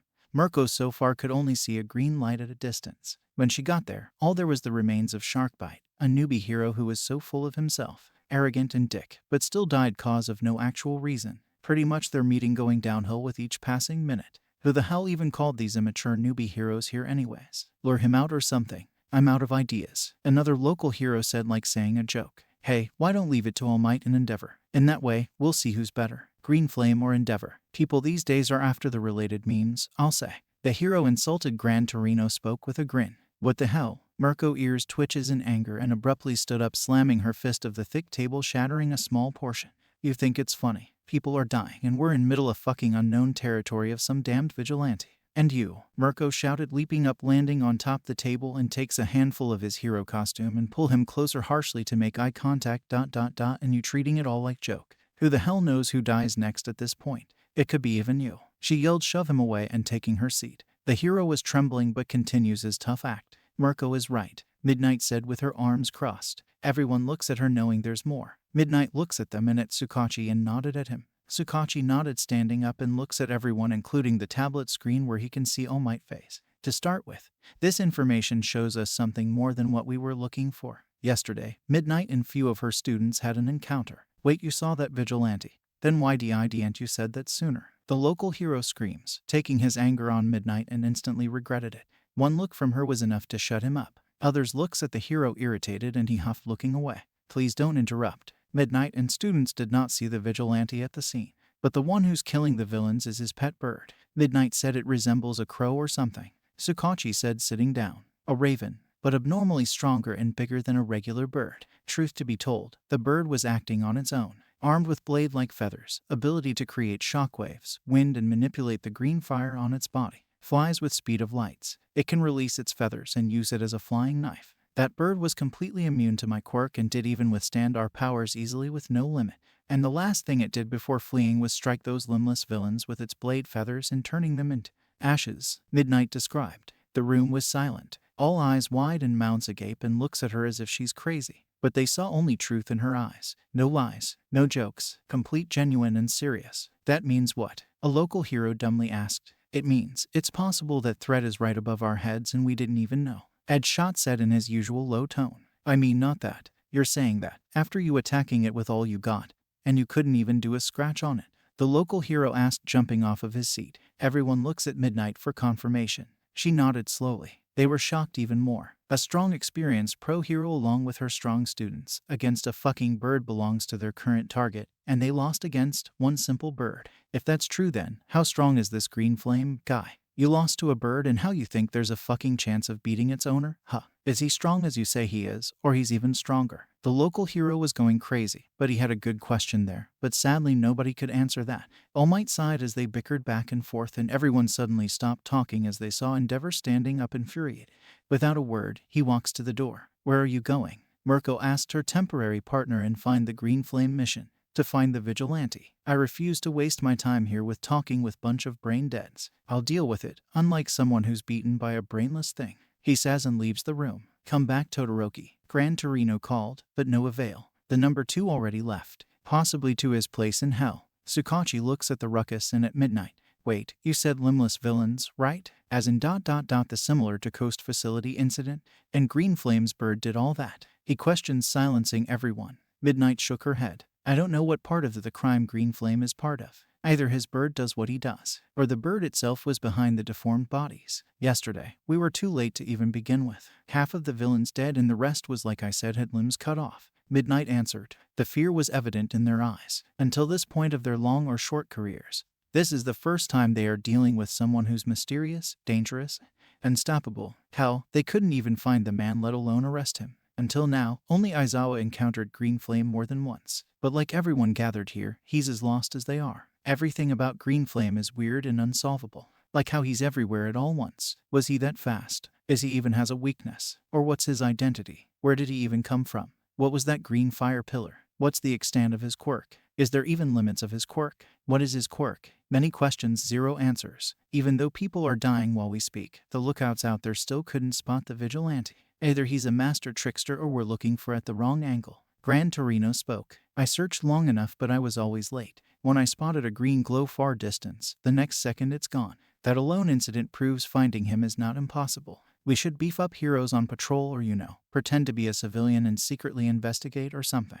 Mirko said out of the blue. Excellent idea, Mirko. I'll have my men just do that. Sukachi said. Others nodded and the arrogant local hero scoffed. Okay, good plan, and just pretend we found him ... Then what? He asked. Gran Torino sighed. That's where the egoism part comes in. Do not think twice or act on your own. All you gotta do is call for backup. He explained. Even that does not go smoothly, we have All Might. He can beat Green Flame easily, right? A woman said, looking at the tablet screen, seeing the smiling All Might. Only they knew. Who are they dealing with? Izumi was like both nervous and joyful, because the upcoming sports festival, which is tomorrow. In front of millions of people, UA students perform and show them what the future heroes are capable of. After yesterday's events, Izumi practiced more than ever, and within few hours, surprisingly, she felt the difference of using her psychic beyond its limits. Migraines were still there, but her body was continuously being improving, and her body doesn't pale anymore like it used to be. Well, not so much like before. Her body would give out eventually, though, but still improved whatsoever. Well, thinking about yesterday. After fighting with the fire bird, they visited her house, ate and had fun while Midnight was on her phone, probably conversing about the incident, and later on, they forced Midnight to take them for a walk around the big mall. The older woman had no choice but to agree. Izumi never missed the sadness on her mother's eyes meeting her friends. Izuku's absence still affecting the woman, and Izumi noticed it. If Izuku was never gone, who knows, maybe he would have loved meeting all her friends and make friends with them. But the reality never ceases to hurt you. And Izumi thought of what they say. You'll never know its value until it's gone. Sadly though, in all Izuku lifetime, he was more it than a him. To others, that is, visiting her mom. Bring back painful memories where the wounds are still fresh and painful. After all, Izuku was the best thing happened to her. In her rebellious stage, he was there as a light to lead her the path and remind her of that promise she, Bakugo, and Izuku made long ago. Now she have a purpose, but had a good brother. It's all memories, wishes, or whatever. Izumi still dreamed of them together. True, she forgot the dreams, but she remembers she had that dream. Shaking her head, Izumi walked to her class, and before entering the class, she told herself to do her scheduled training after the class. Tomorrow gonna be a stepping stone to the bright future. At least she wants it as bright as not so blinding. Blinding light of money and fame. No, she wants the light where she can grasp it and show it to the people in dark and show them their destined way. The light which has the healing, calming nature. When she shows it to a troubled individual, they feel safe afterward. Opening her classroom, she saw all her friends exception of few who are still at dorms, sitting across their usual seats chatting with other. Ami, hey. Izumi heard Mina shout her name. Looking at Mina, Izumi spotted a rather funny sight. A beet red Uraraka sitting at her seat with other girls around her. Wait, why is she blushing? On some occasions, Izumi blushes too, and by the look on Yura's face shows her embarrassment. But why? Shrugging, the green-haired girl walks up to them with a questioning look. Come on, spill the beans, Yura. Toru jumps up and down. Yes, tell us why. Jiru butted in. Uraraka shook her head and no, visibly trembling. What going on? Izumi wondered. Well, we're at the same track. Achako daydreaming all the way to class. Her face is red. First we thought, she's having a fever, but her temperature is normal, Momo said. On top of that, she's freaking out when we asked, she's alright or not. Mina added. Izumi nodded and looks at Yura, who nervously giggles at them. Guys, I'm alright. See, Uraraka stuttered, flexing her arms, desperation evident in her attempts. Izumi looks closer at the gravity girl and sighed when it clicked her. She having crush on someone, I think, she said, while she was in love with one boy at her middle school. And by the way, Uraraka freaking out and blushing. That's the only explanation Izumi can come up with. By hearing that, all the girls had mixture of reactions, and Uraraka almost choked on her spit and her cheeks turned even more redder. No, Uraraka flailed her hands in denial, and other girls gave each other a knowing look. So who's he? Izumi asked playfully, making the poor girl a stuttering mess. Is he hot? Mina asked, smirking. Is he cute and sexy? Toru nudges her shoulder. Uraraka facepalmed, squealing in pure shyness and embarrassment. Momo gasped, taking that as a confirmation. Being their big sis figure, she didn't tease Yura, instead was so happy for her. Sue and Jiru giggles at what they saw. The blonde boy few feet away from them growled, really irritated. Shut up, nerds. Why brain hotwiring here? Damn it. Bakugo yelled, interrupting them. Uraraka was thankful though. You got brain. That's a new discovery. Izumi insulted out loud. Kirishima, Kaminari, and Siro paused their chat and puffed their cheeks in an attempt not to laugh, but failed. Bakugo eyes twitched. Shut up or else I kill you damn extras. During the little distraction, Uraraka sighed a breath of relief, but knew the girls will corner her at some point. She can't help but feel her face heat up the thought. What happened yesterday did this to her. Flashback. Achako stood there watching people pass by at the crowded mall, and she was looking around for directions. Sadly, all of them split up at some point to mind their own shopping, and Midnight wasn't thinking straight and sent an affirmative on their request. By the time she realized, it was too late. Achako sighed, not knowing what to do anymore. Sure, she got so many shops to visit and explore the place, but still have to fight her urges to not buy anything out of her range, which worth few yen of her pocket money. With you can buy some ice cream and a hair clip. She won't admit it to her friends that she's more poor than any of them. The possible outcome of Momo of all people heard her pocket money are crap. Then the big girl would at least spend a money worth of buying a shop for her. Uraraka knew Momo don't see others any lower and sympathize with them. It's just in her nature, believing spending so much money for others makes them happy. At this point, Uraraka won't be surprised if Momo doing anything charity related.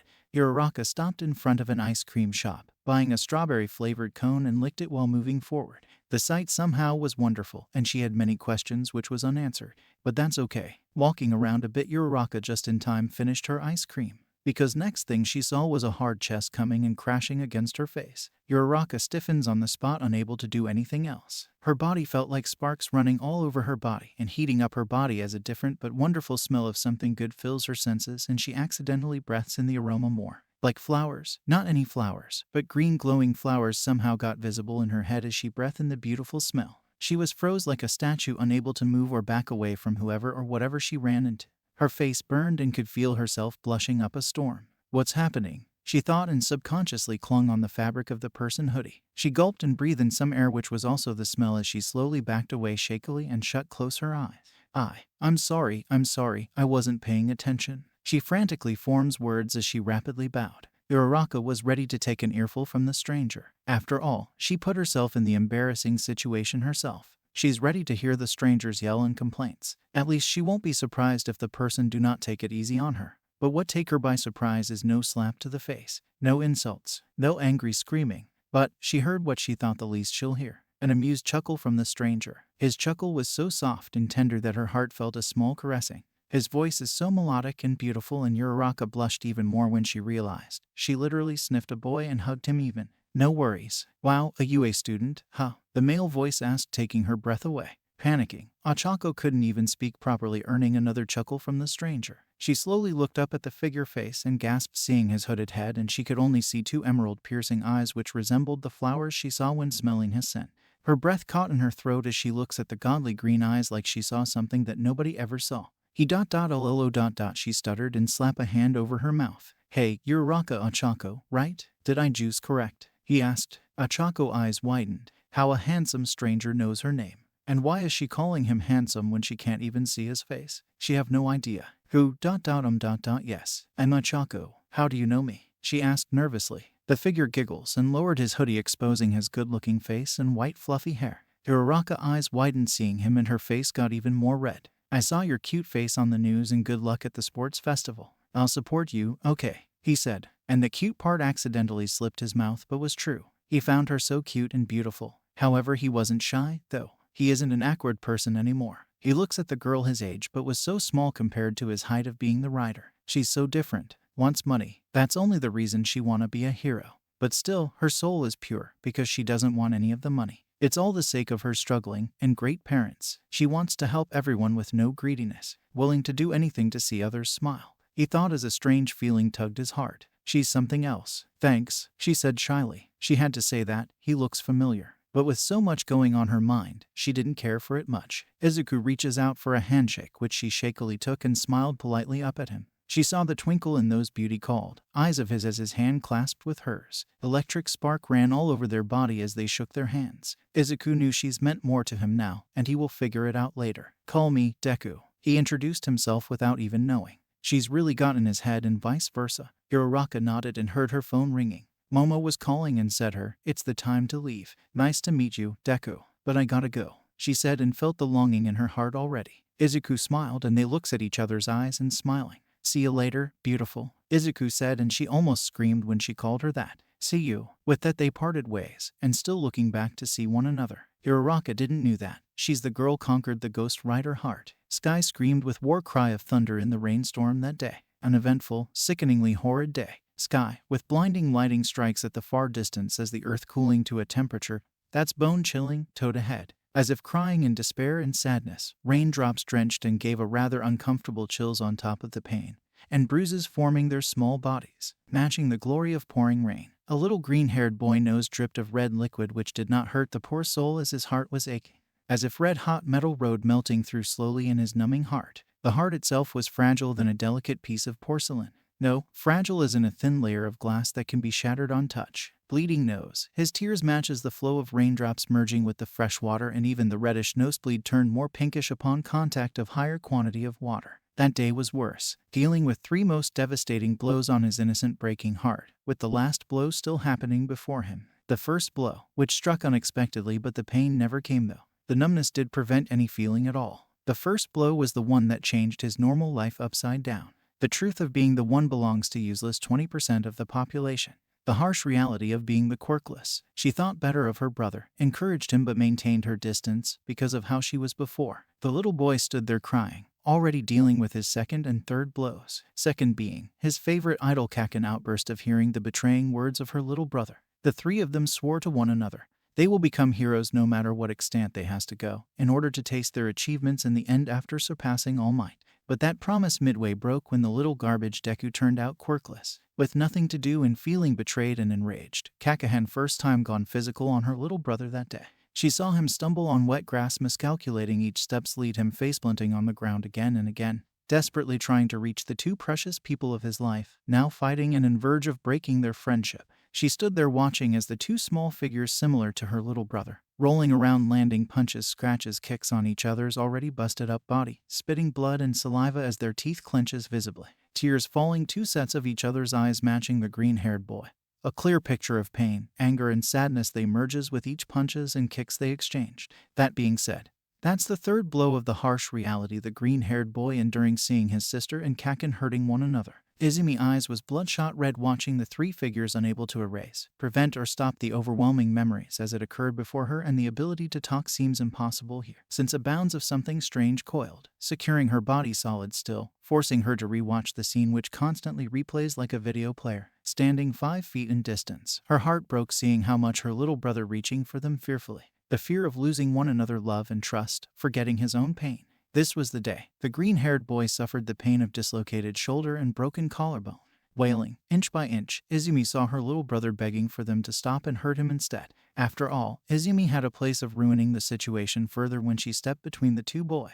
In a minute, the best friends are the worst enemy. Blood was everywhere when Katsuki threw the small girl off of him. Please, Kaken. I'm so. Izumi saw her little brother crawling to Katsuki's feet, begging to punish him and at least don't hate his sister. Katsuki's lips trembled, chin fumbled, kicking the already hurt little Deku, anger evident every second and malice shone clearly in those red teary orbs as he stared down at the weak boy. I hate you, Deku. I hate her. From now on you're always beneath me, damn Deku. You're always gonna be a weakling, a damn burden. I hate you, little Katsuki yelled, wiping his eyes to get rid of tears and rain water. We're heroes. Our past is our burden. When we save people, hide that burden with a smile. Now she knew the meaning of the burden part. Little Deku, however, crawled to his Kaken, begging for forgiveness. Forgiveness for being weak and quirkless. That confession torn apart their relationship, leaving all the three hurt and sad.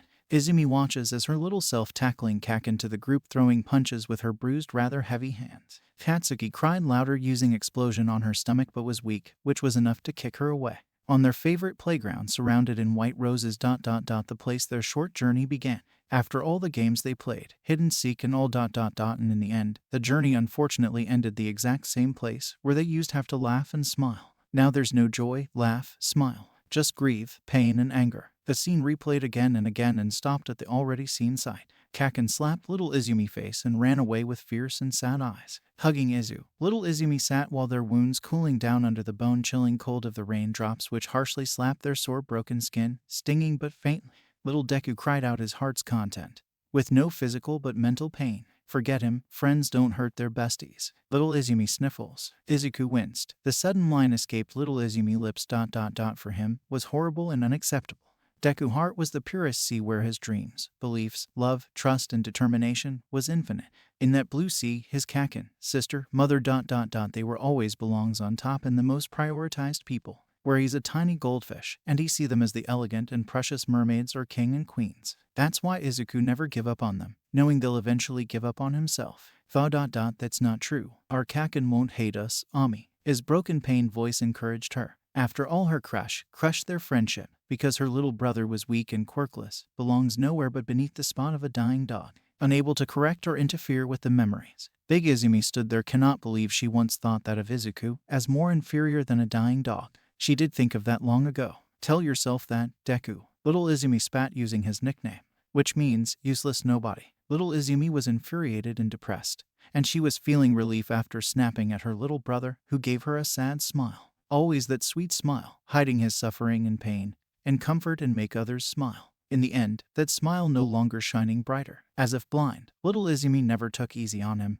Even when she interfered, did she believe the fault was Izuku. However, anger towards Katsuki made the receiving end of her physicality, the blonde rather than her little brother. Having crush on an angry Pomeranian, little did explained why should not, after exchanging blows, inflict wounds upon the other. The fight started when Izuku's shoulder dislocated and Izumi was going to reasoning with the blonde. Sadly, he insulted and pushed her away. With anger towards both boys, Izumi found herself neither supporting both overly, but she hugged Izuku, knowing that's the only way her mood would cool down, despite her being slightly calm. Little Izuku's comment did not help at all, pushing her anger to the surface yet again. That's the reason the nickname slipped out her mouth, but like she's feeling, she did not felt regret or guilt. The rebellious stage of her life began that day. Bound to the invisible binds, Big Izumi had tears flowing. At least she thought it did. But the tears never came as she watched her past self ripping away from a sobbing little Deku, who screamed in agony at the harsh shove, which hurt his already dislocated shoulder and broken collarbone. You wish that jerk would return. Just forget it already. It's over. Her shout followed by a thunderclap, loud enough to scare Izuku more. Please, Ami, are you mad at me? Can't we try? His barely audible voice cut off as her teary emerald eyes shot up to look at him, and her chin and lips fumbled due to the cold and as well as due to gritting her teeth harder. It's over, I said. It's over, you fool. Don't come home whining like that. She spat without thinking and then realized the effects of her word having on him by just looking his eyes. Shutting her eyes close, little Izumi backed away, about to turn and run. Wait, he croaked, trying to reach out for her. Little Izumi didn't spare a glance, sprinting away, limping time to time, leaving her weak little brother who was in pain. Izumi looks down at the sobbing bundle, longing, staring at the way his big sister ran off without a care for him. But he believes that she never didn't mean it and forgave her eventually. The little green-haired boy turns to look at the grown-up version of Izumi and gave her a reassuring smile, trying to hide his pain. Izumi wants to run up, crouch next to him and snuggle the poor boy closer. She wanted to cry and beg for forgiveness for what her immature self did. The struggle in the end was pointless though. Her body was frozen solid. Her emerald eyes looks at his teary ones and then his precious smile that comforted her even in the worst pain he's enduring in his life. He smiles and shook his head. Don't hate her. He started referring her little self, and she knew what his next words will be, because she made him believe what he's gonna say next. I was the one that's not good enough. Then the entire scene turned blank under the nothingness of the black void. The void she believed to be her heart. Ashamed and mad at her doings, she reached to punish herself, but her body never cooperates. She was still frozen solid, suffering by her own words that lingered the void. But she and here Izuku too. Even in her nightmares, he's a little angel to rescue, while her own past self played the role of a demon. In short, even in her wildest of dreams, Izuku never hated her. The next moment she saw via a small opening little Izumi going back the same day after the rain stopped, with Inko besides her as they got closer to an unconscious little boy. That was an evening time. Inko got on her knees, scooping up the small boy, and looked worriedly at little Izumi, who played with the hem of her skirt. Thank God, that villain didn't see you kids hiding, Inko said, smiling relieved. After all, for Inko, the three kids were running away from a villain attack and got separated.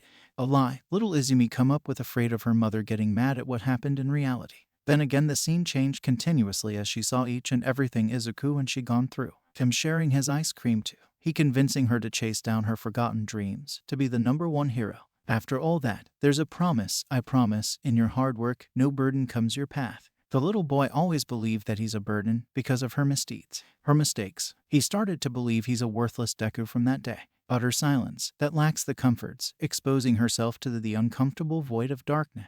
Little did she knew, the void was her regrets, guilt, and lost arrogance. Everything that's not a good thing about her can be matched to the never-ending void.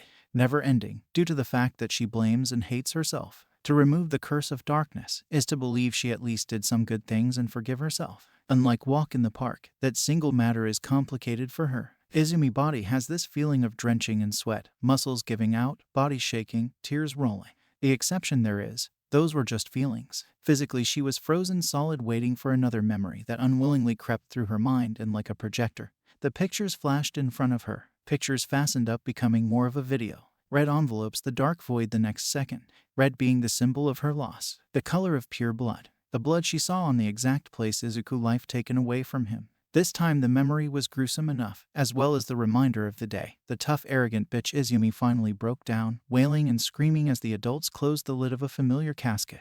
A casket where her little brother resting, eyes closed. That day, sun never has its shine. The shine that goes pale if Izuku smiles even brighter. Izumi heart clenched, knowing there's no way she could ever see that smile again. The smile cured their depressed hearts. Izumi watches as she saw as her past self and family members attending Izuku's funeral. She watched them dropping handful of sand on top of the closed casket, the final procedure before the burial. That day the sunshine got trapped under 6 feet of the earth, sleeping peacefully. Is he in peace? After all this time, she wished to know that. Izumi so badly wanted to cry or fall on her knees and beg for forgiveness. But knowing Izuku, he'll be heartbroken if he ever saw her in that situation. He wanted them happy. Be a hero for me, will ya? She remembered one of his last words back at school. Another reason she wanted to so badly become a hero. Sadly, she cannot believe in herself. Izumi, eyes dazed, stared around in hopes of escaping out of here. She cannot tolerate any more of this self-harm, but knew she deserved it.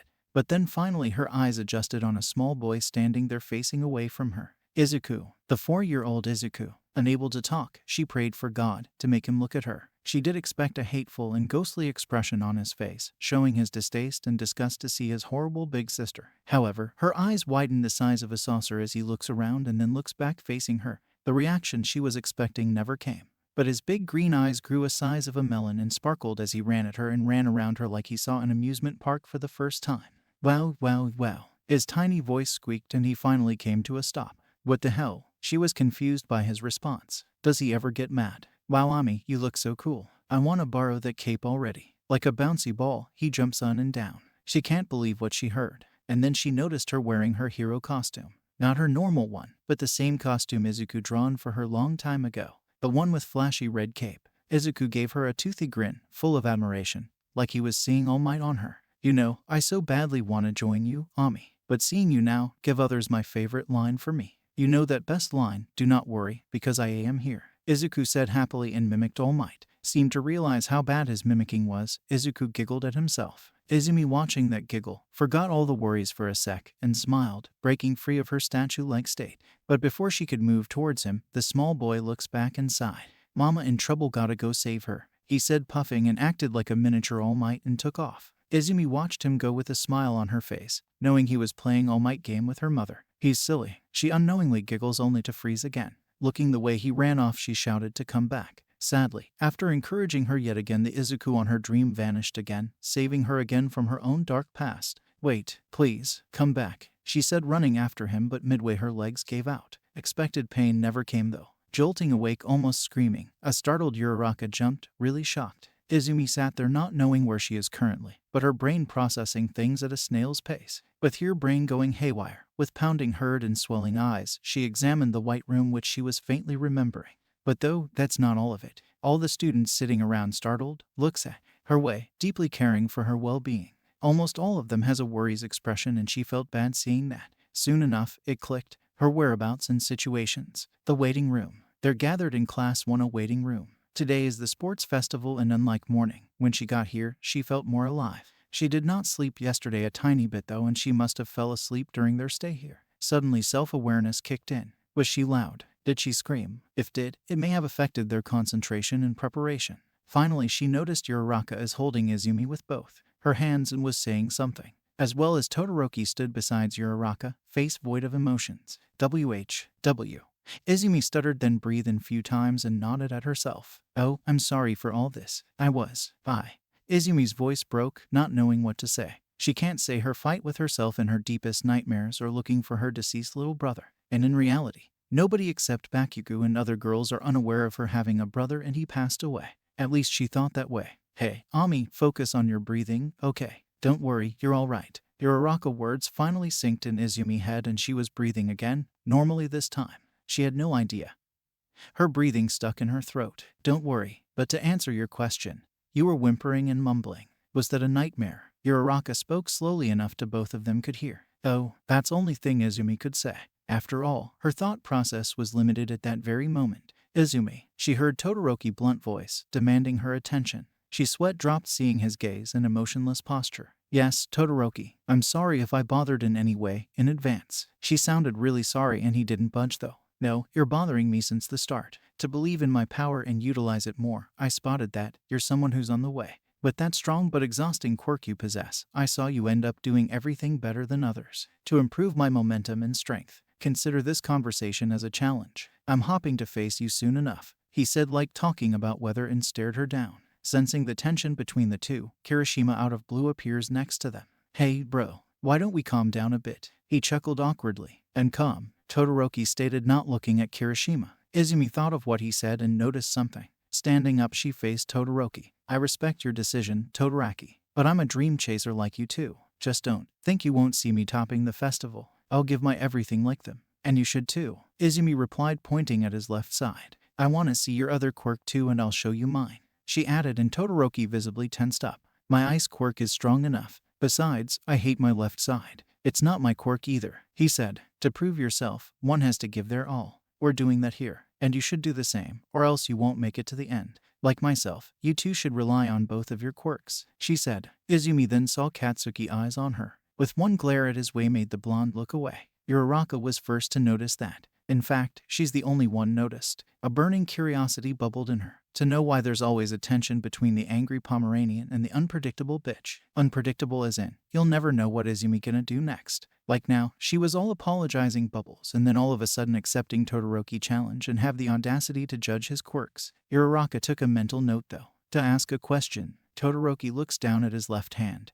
When Izumi told him that's his own quirk, I don't care why you refuse to use that side, but remember what I said. I do have a dream to catch up with, too. Izumi stated straightforward and sat down beside Uraraka. They watched Todoroki walk away, seemingly deep in thought. Uraraka sighed and looks at Izumi. You know, I'm a bit curious, though. It sounds selfish of me, but I hope you won't mind enlighten me. Uraraka started, only they could hear, startling Izumi slightly. Go on then. What's you stored in that gravity head? Izumi asked teasingly, which earned a small pout on Yura's face. Uraraka shrugged, fiddling with her fingertips. I mean, to you, this question may be personal. And don't feel like being rude. Uraraka says, getting a bit nervous. Izumi ears perks up. Personal, for me. Izumi wondered. Yeah, I mean probably, yes. Uraraka more like questions. Izumi did try the guessing game.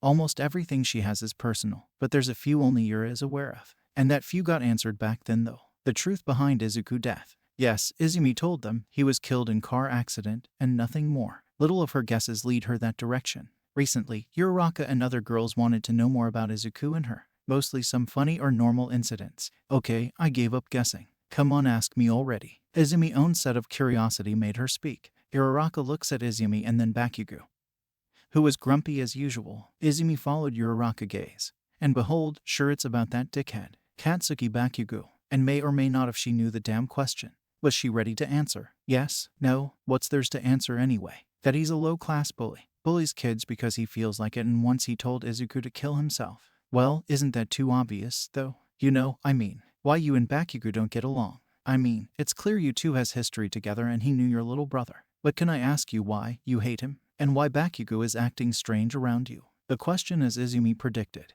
And her best friend seeks the answer to that.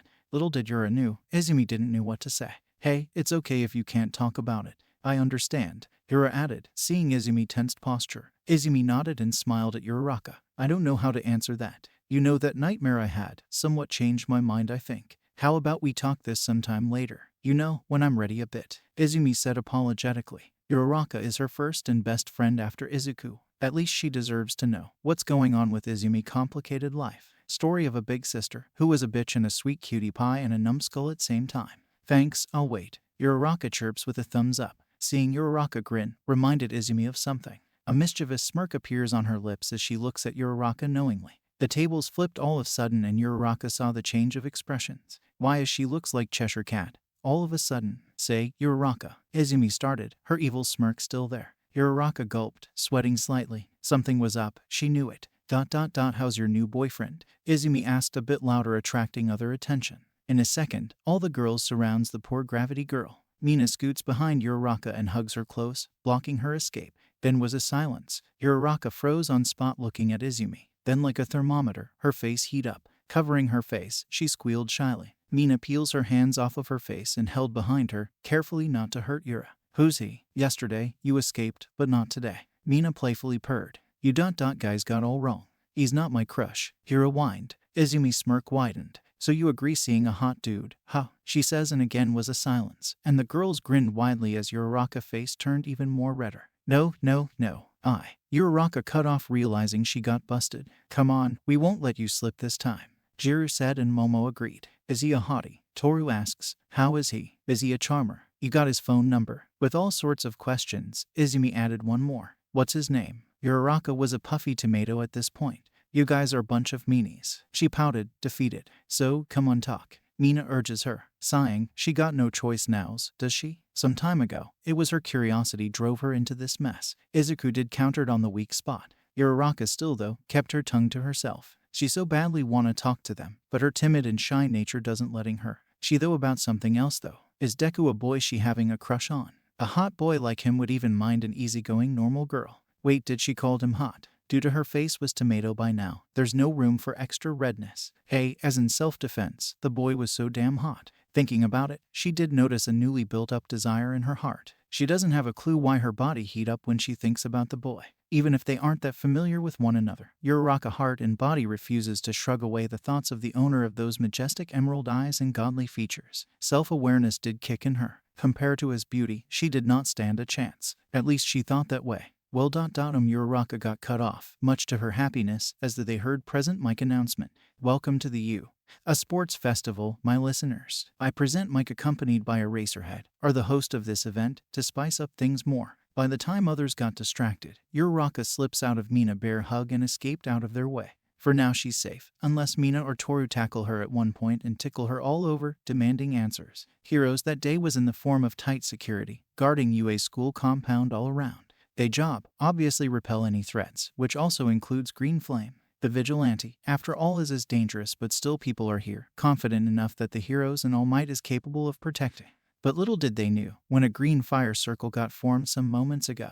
They didn't knew, Izuku wearing his civilian outfit, came out of the circle. They didn't knew, the heroes could not prevent him from getting here. They didn't knew, the infamous Green Flame is here, in top of the arena, looking down at the toothpick-sized figure, or simply say people walking around in swarm. Wearing his black normal hoodie and gray jeans and red shoes, Izuku stared down at them and the heroes. The said heroes, well, most of them doing their duty, while the other few enjoying the day, forgetting their purposes. Izuku remains calm, sensing they don't have a stained soul, but in near future he'll cleanse them with the power of the sacred hellfire. But today, he's here to watch the sports festival. But unlike the heroes, he'll do his job if the innocents are in pain. And he also is here to watch 3 important people of his life. Well, his past life, except for a brown-haired girl. He's here for his sister Izumi, childhood friend Bakugo, and his newest crush Ochako Uraraka. Izuku chuckled at the thought of Uraraka. He's really fell for her, it seems. Thinking about her always calms his nerves. And Bakugo, well, Izuku didn't mind supporting his former bully and childhood best friend.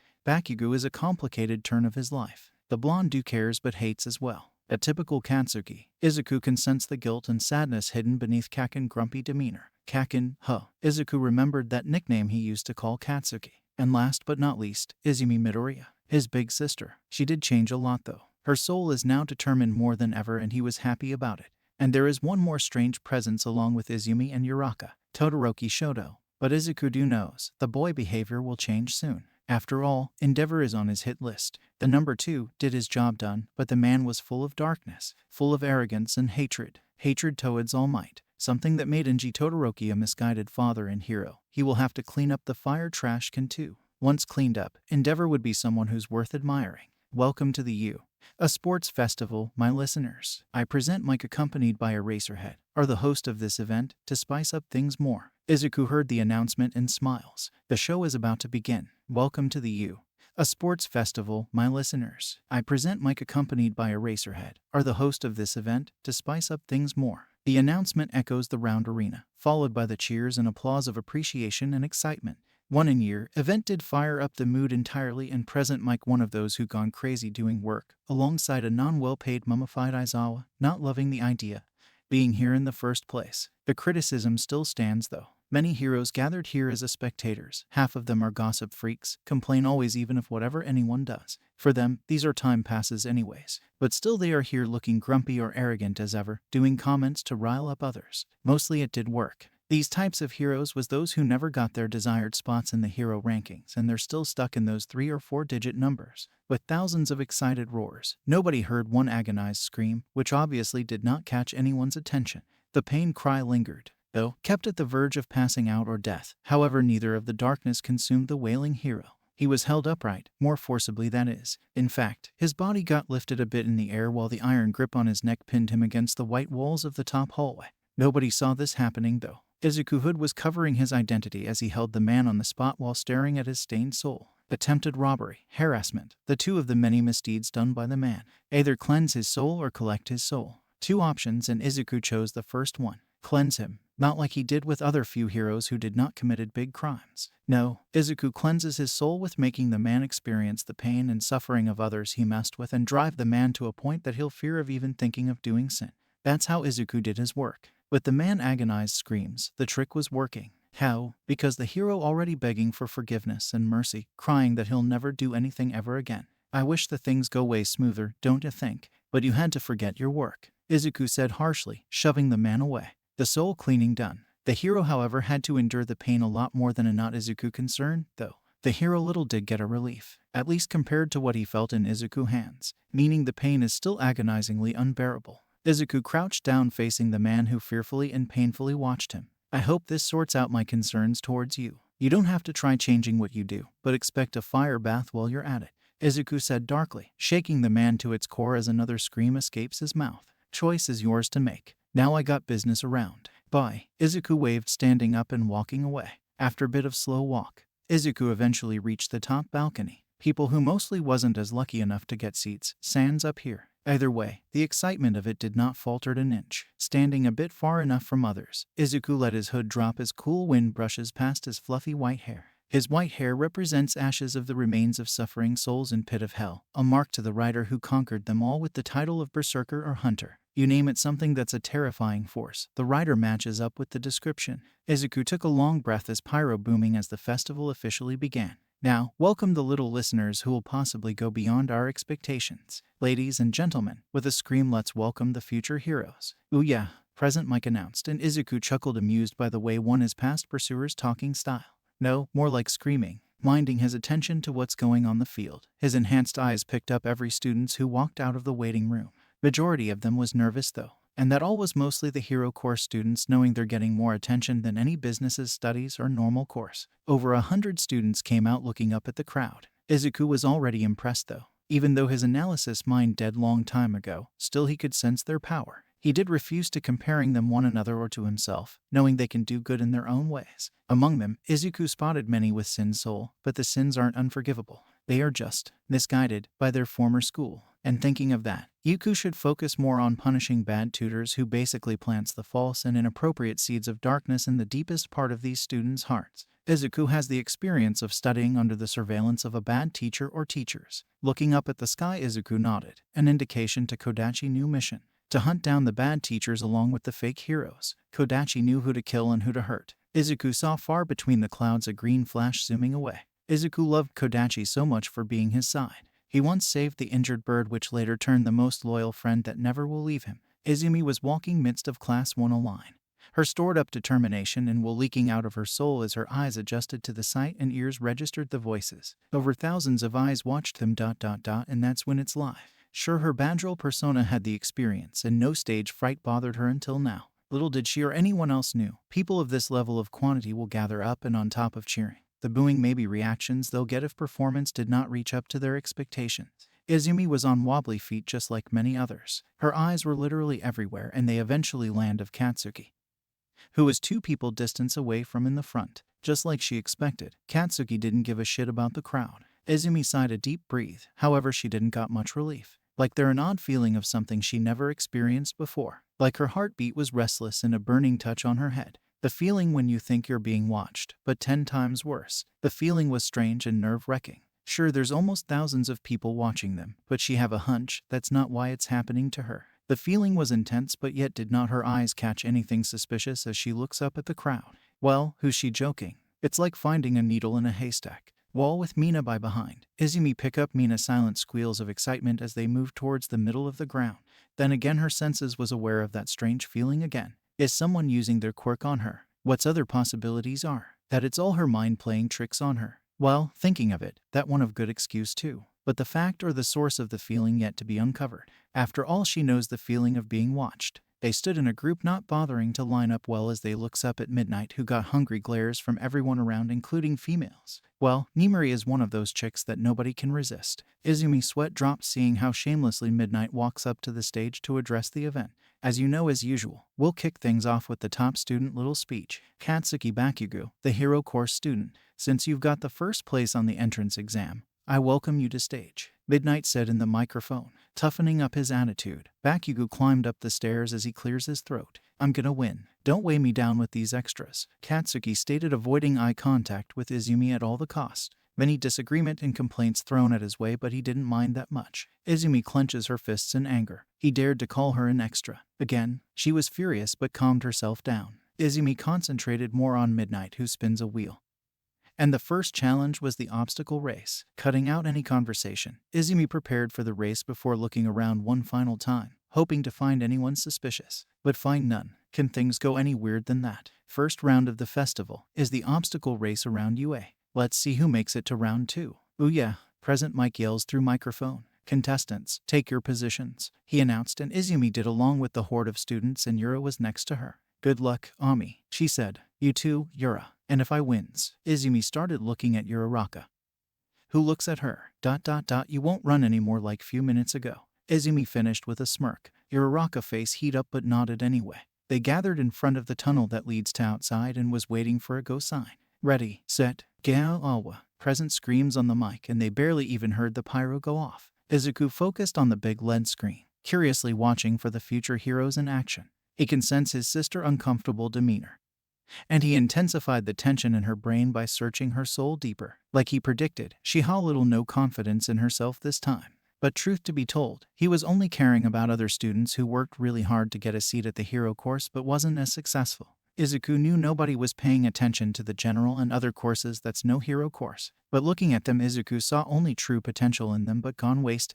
Ready, set, go. Awa. Izuku heard Present Mike shout as the horde of students sprints forward. In the LED board, Izuku and other audience could see what's going on. Upon hearing the go sign, all students sprinted forward, and Izuku knew that the most of the students lacking behind did not know that they can use their quirks as well. But soon their confusion died down as Todoroki releases a powerful wave of ice as he took the lead, freezing over half of the students in an entrance, rendering their movements useless. Todoroki was running with a hatred deep in them. The hatred towards the number 2 hero, his father, Endeavor. Sure enough, the man in the matter is around here somewhere watching his son compete. Endeavor is one of those human beings that is really selfish and ignorant.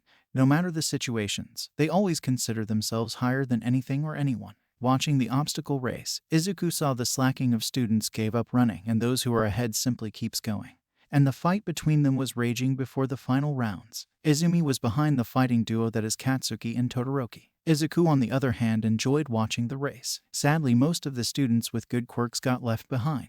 Who to blame though? They do not know how to use their own strength. It took a while before he saw them crossing a minefield. Landmines exploded with the sounds that's audible even at the arena. All the while, Izuku saw Uraraka slowly keeping her afloat as she crosses the minefield, and Izumi did the same with her psychic, but her fire quirk did its job to throttle herself forward a bit faster than others on the ground. Eventually, Todoroki blacked Katsuki path with ice but missed Izumi. The wall slowed him down, and Izumi got first, and Todoroki second, Katsuki third. But what did he expect? His senses are overriding with their emotions that's overwhelming their needs to the point it's possible they'll overcome all odds. But in the end, one individual has either one of 3, strength, intellect, and determination, won't make it to the finish line. Sure, Izuku knew the two since childhood, and that's also why he did not doubt them. Well, if it comes to strength, that is. Deep searching their souls, Izuku figured out one more thing. Either Katsuki or Izumi was pointless until his death. They're trying to become a hero for him. Not for themselves or not for anyone else. A guilt-driven decision.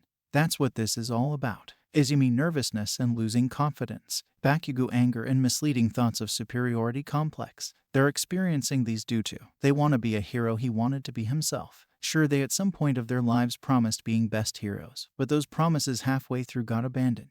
Izuku wanted to become a hero that prioritized other lives beforehand. After his passing, they must have put those dreams on their heads to become someone they barely are. That's the reason Izumi was uneasy. For her, she has to exceed expectations in front of them just for a hero that she's not. Whatever they're doing is following his own ideals that's supposed to be died with him. At this, his sister doing all things mimicking him. Is that bad? The answer is a yes. Izuku wasn't impressed by his sister, who was literally brainstorming with no reason, with the team she chose being Uraraka, Hatsume, and Takoyami. Uraraka and Mei helped them hover and speed up, while Takoyami deflect any incoming student attacks with the shadow. She failed to retain her 1 million titled ribbon, but in the end, Takoyami managed to grab 1,000 titled ribbon, and they earned a number 3 spot. First was Todoroki team, second Bakugo. The main reason Izuku did not quite impressed by either of them was their teammates did the most work. Without Takoyami quick thinking, things might have not worked. Oh yeah, 4 teams qualified to enter the final will be competing against one another in a one-on-one battle. Ladies and gentlemen, following the legendary finale, please sit back with your voices high. Present Mike was literally sticking to the window looking down at them. Aizawa eyes twitched and groaned in annoyance. Until the next round begins. Those who want to prepare can take a break, while those who want to compete in some friendly competitions, please register your names to midnight.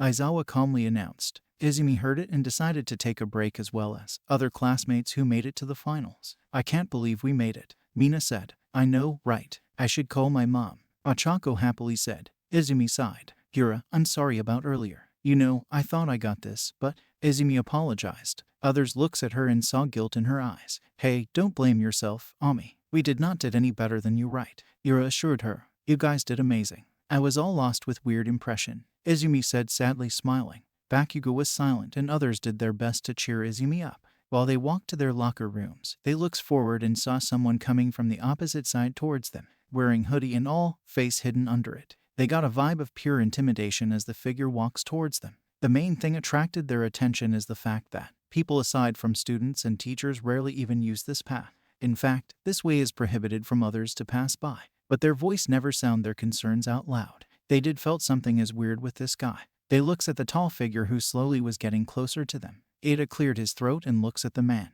Hello, I am sorry for the late knock, but you're not permitted here, mister, Ada said, but they didn't hear anything from him. As the figure passed by them, he looks at them, sending shivers down their spine. Uraraka didn't see his eyes and she sadly did not figured him out. They halted, looking back as the figure looks back at them, and they heard him scoff. Why do I listen to someone who they're not themselves? His voice was heavy that made their spine jolt. They heard that voice before, but with all the tension they did not figure him out. Izuku said those words as while he's glaring at Izumi and then Bakugo, who felt their breath hitch. With his glare, Izumi felt that strange sensation of being watched again. While they're confused and looks at one another, Izuku left the scene.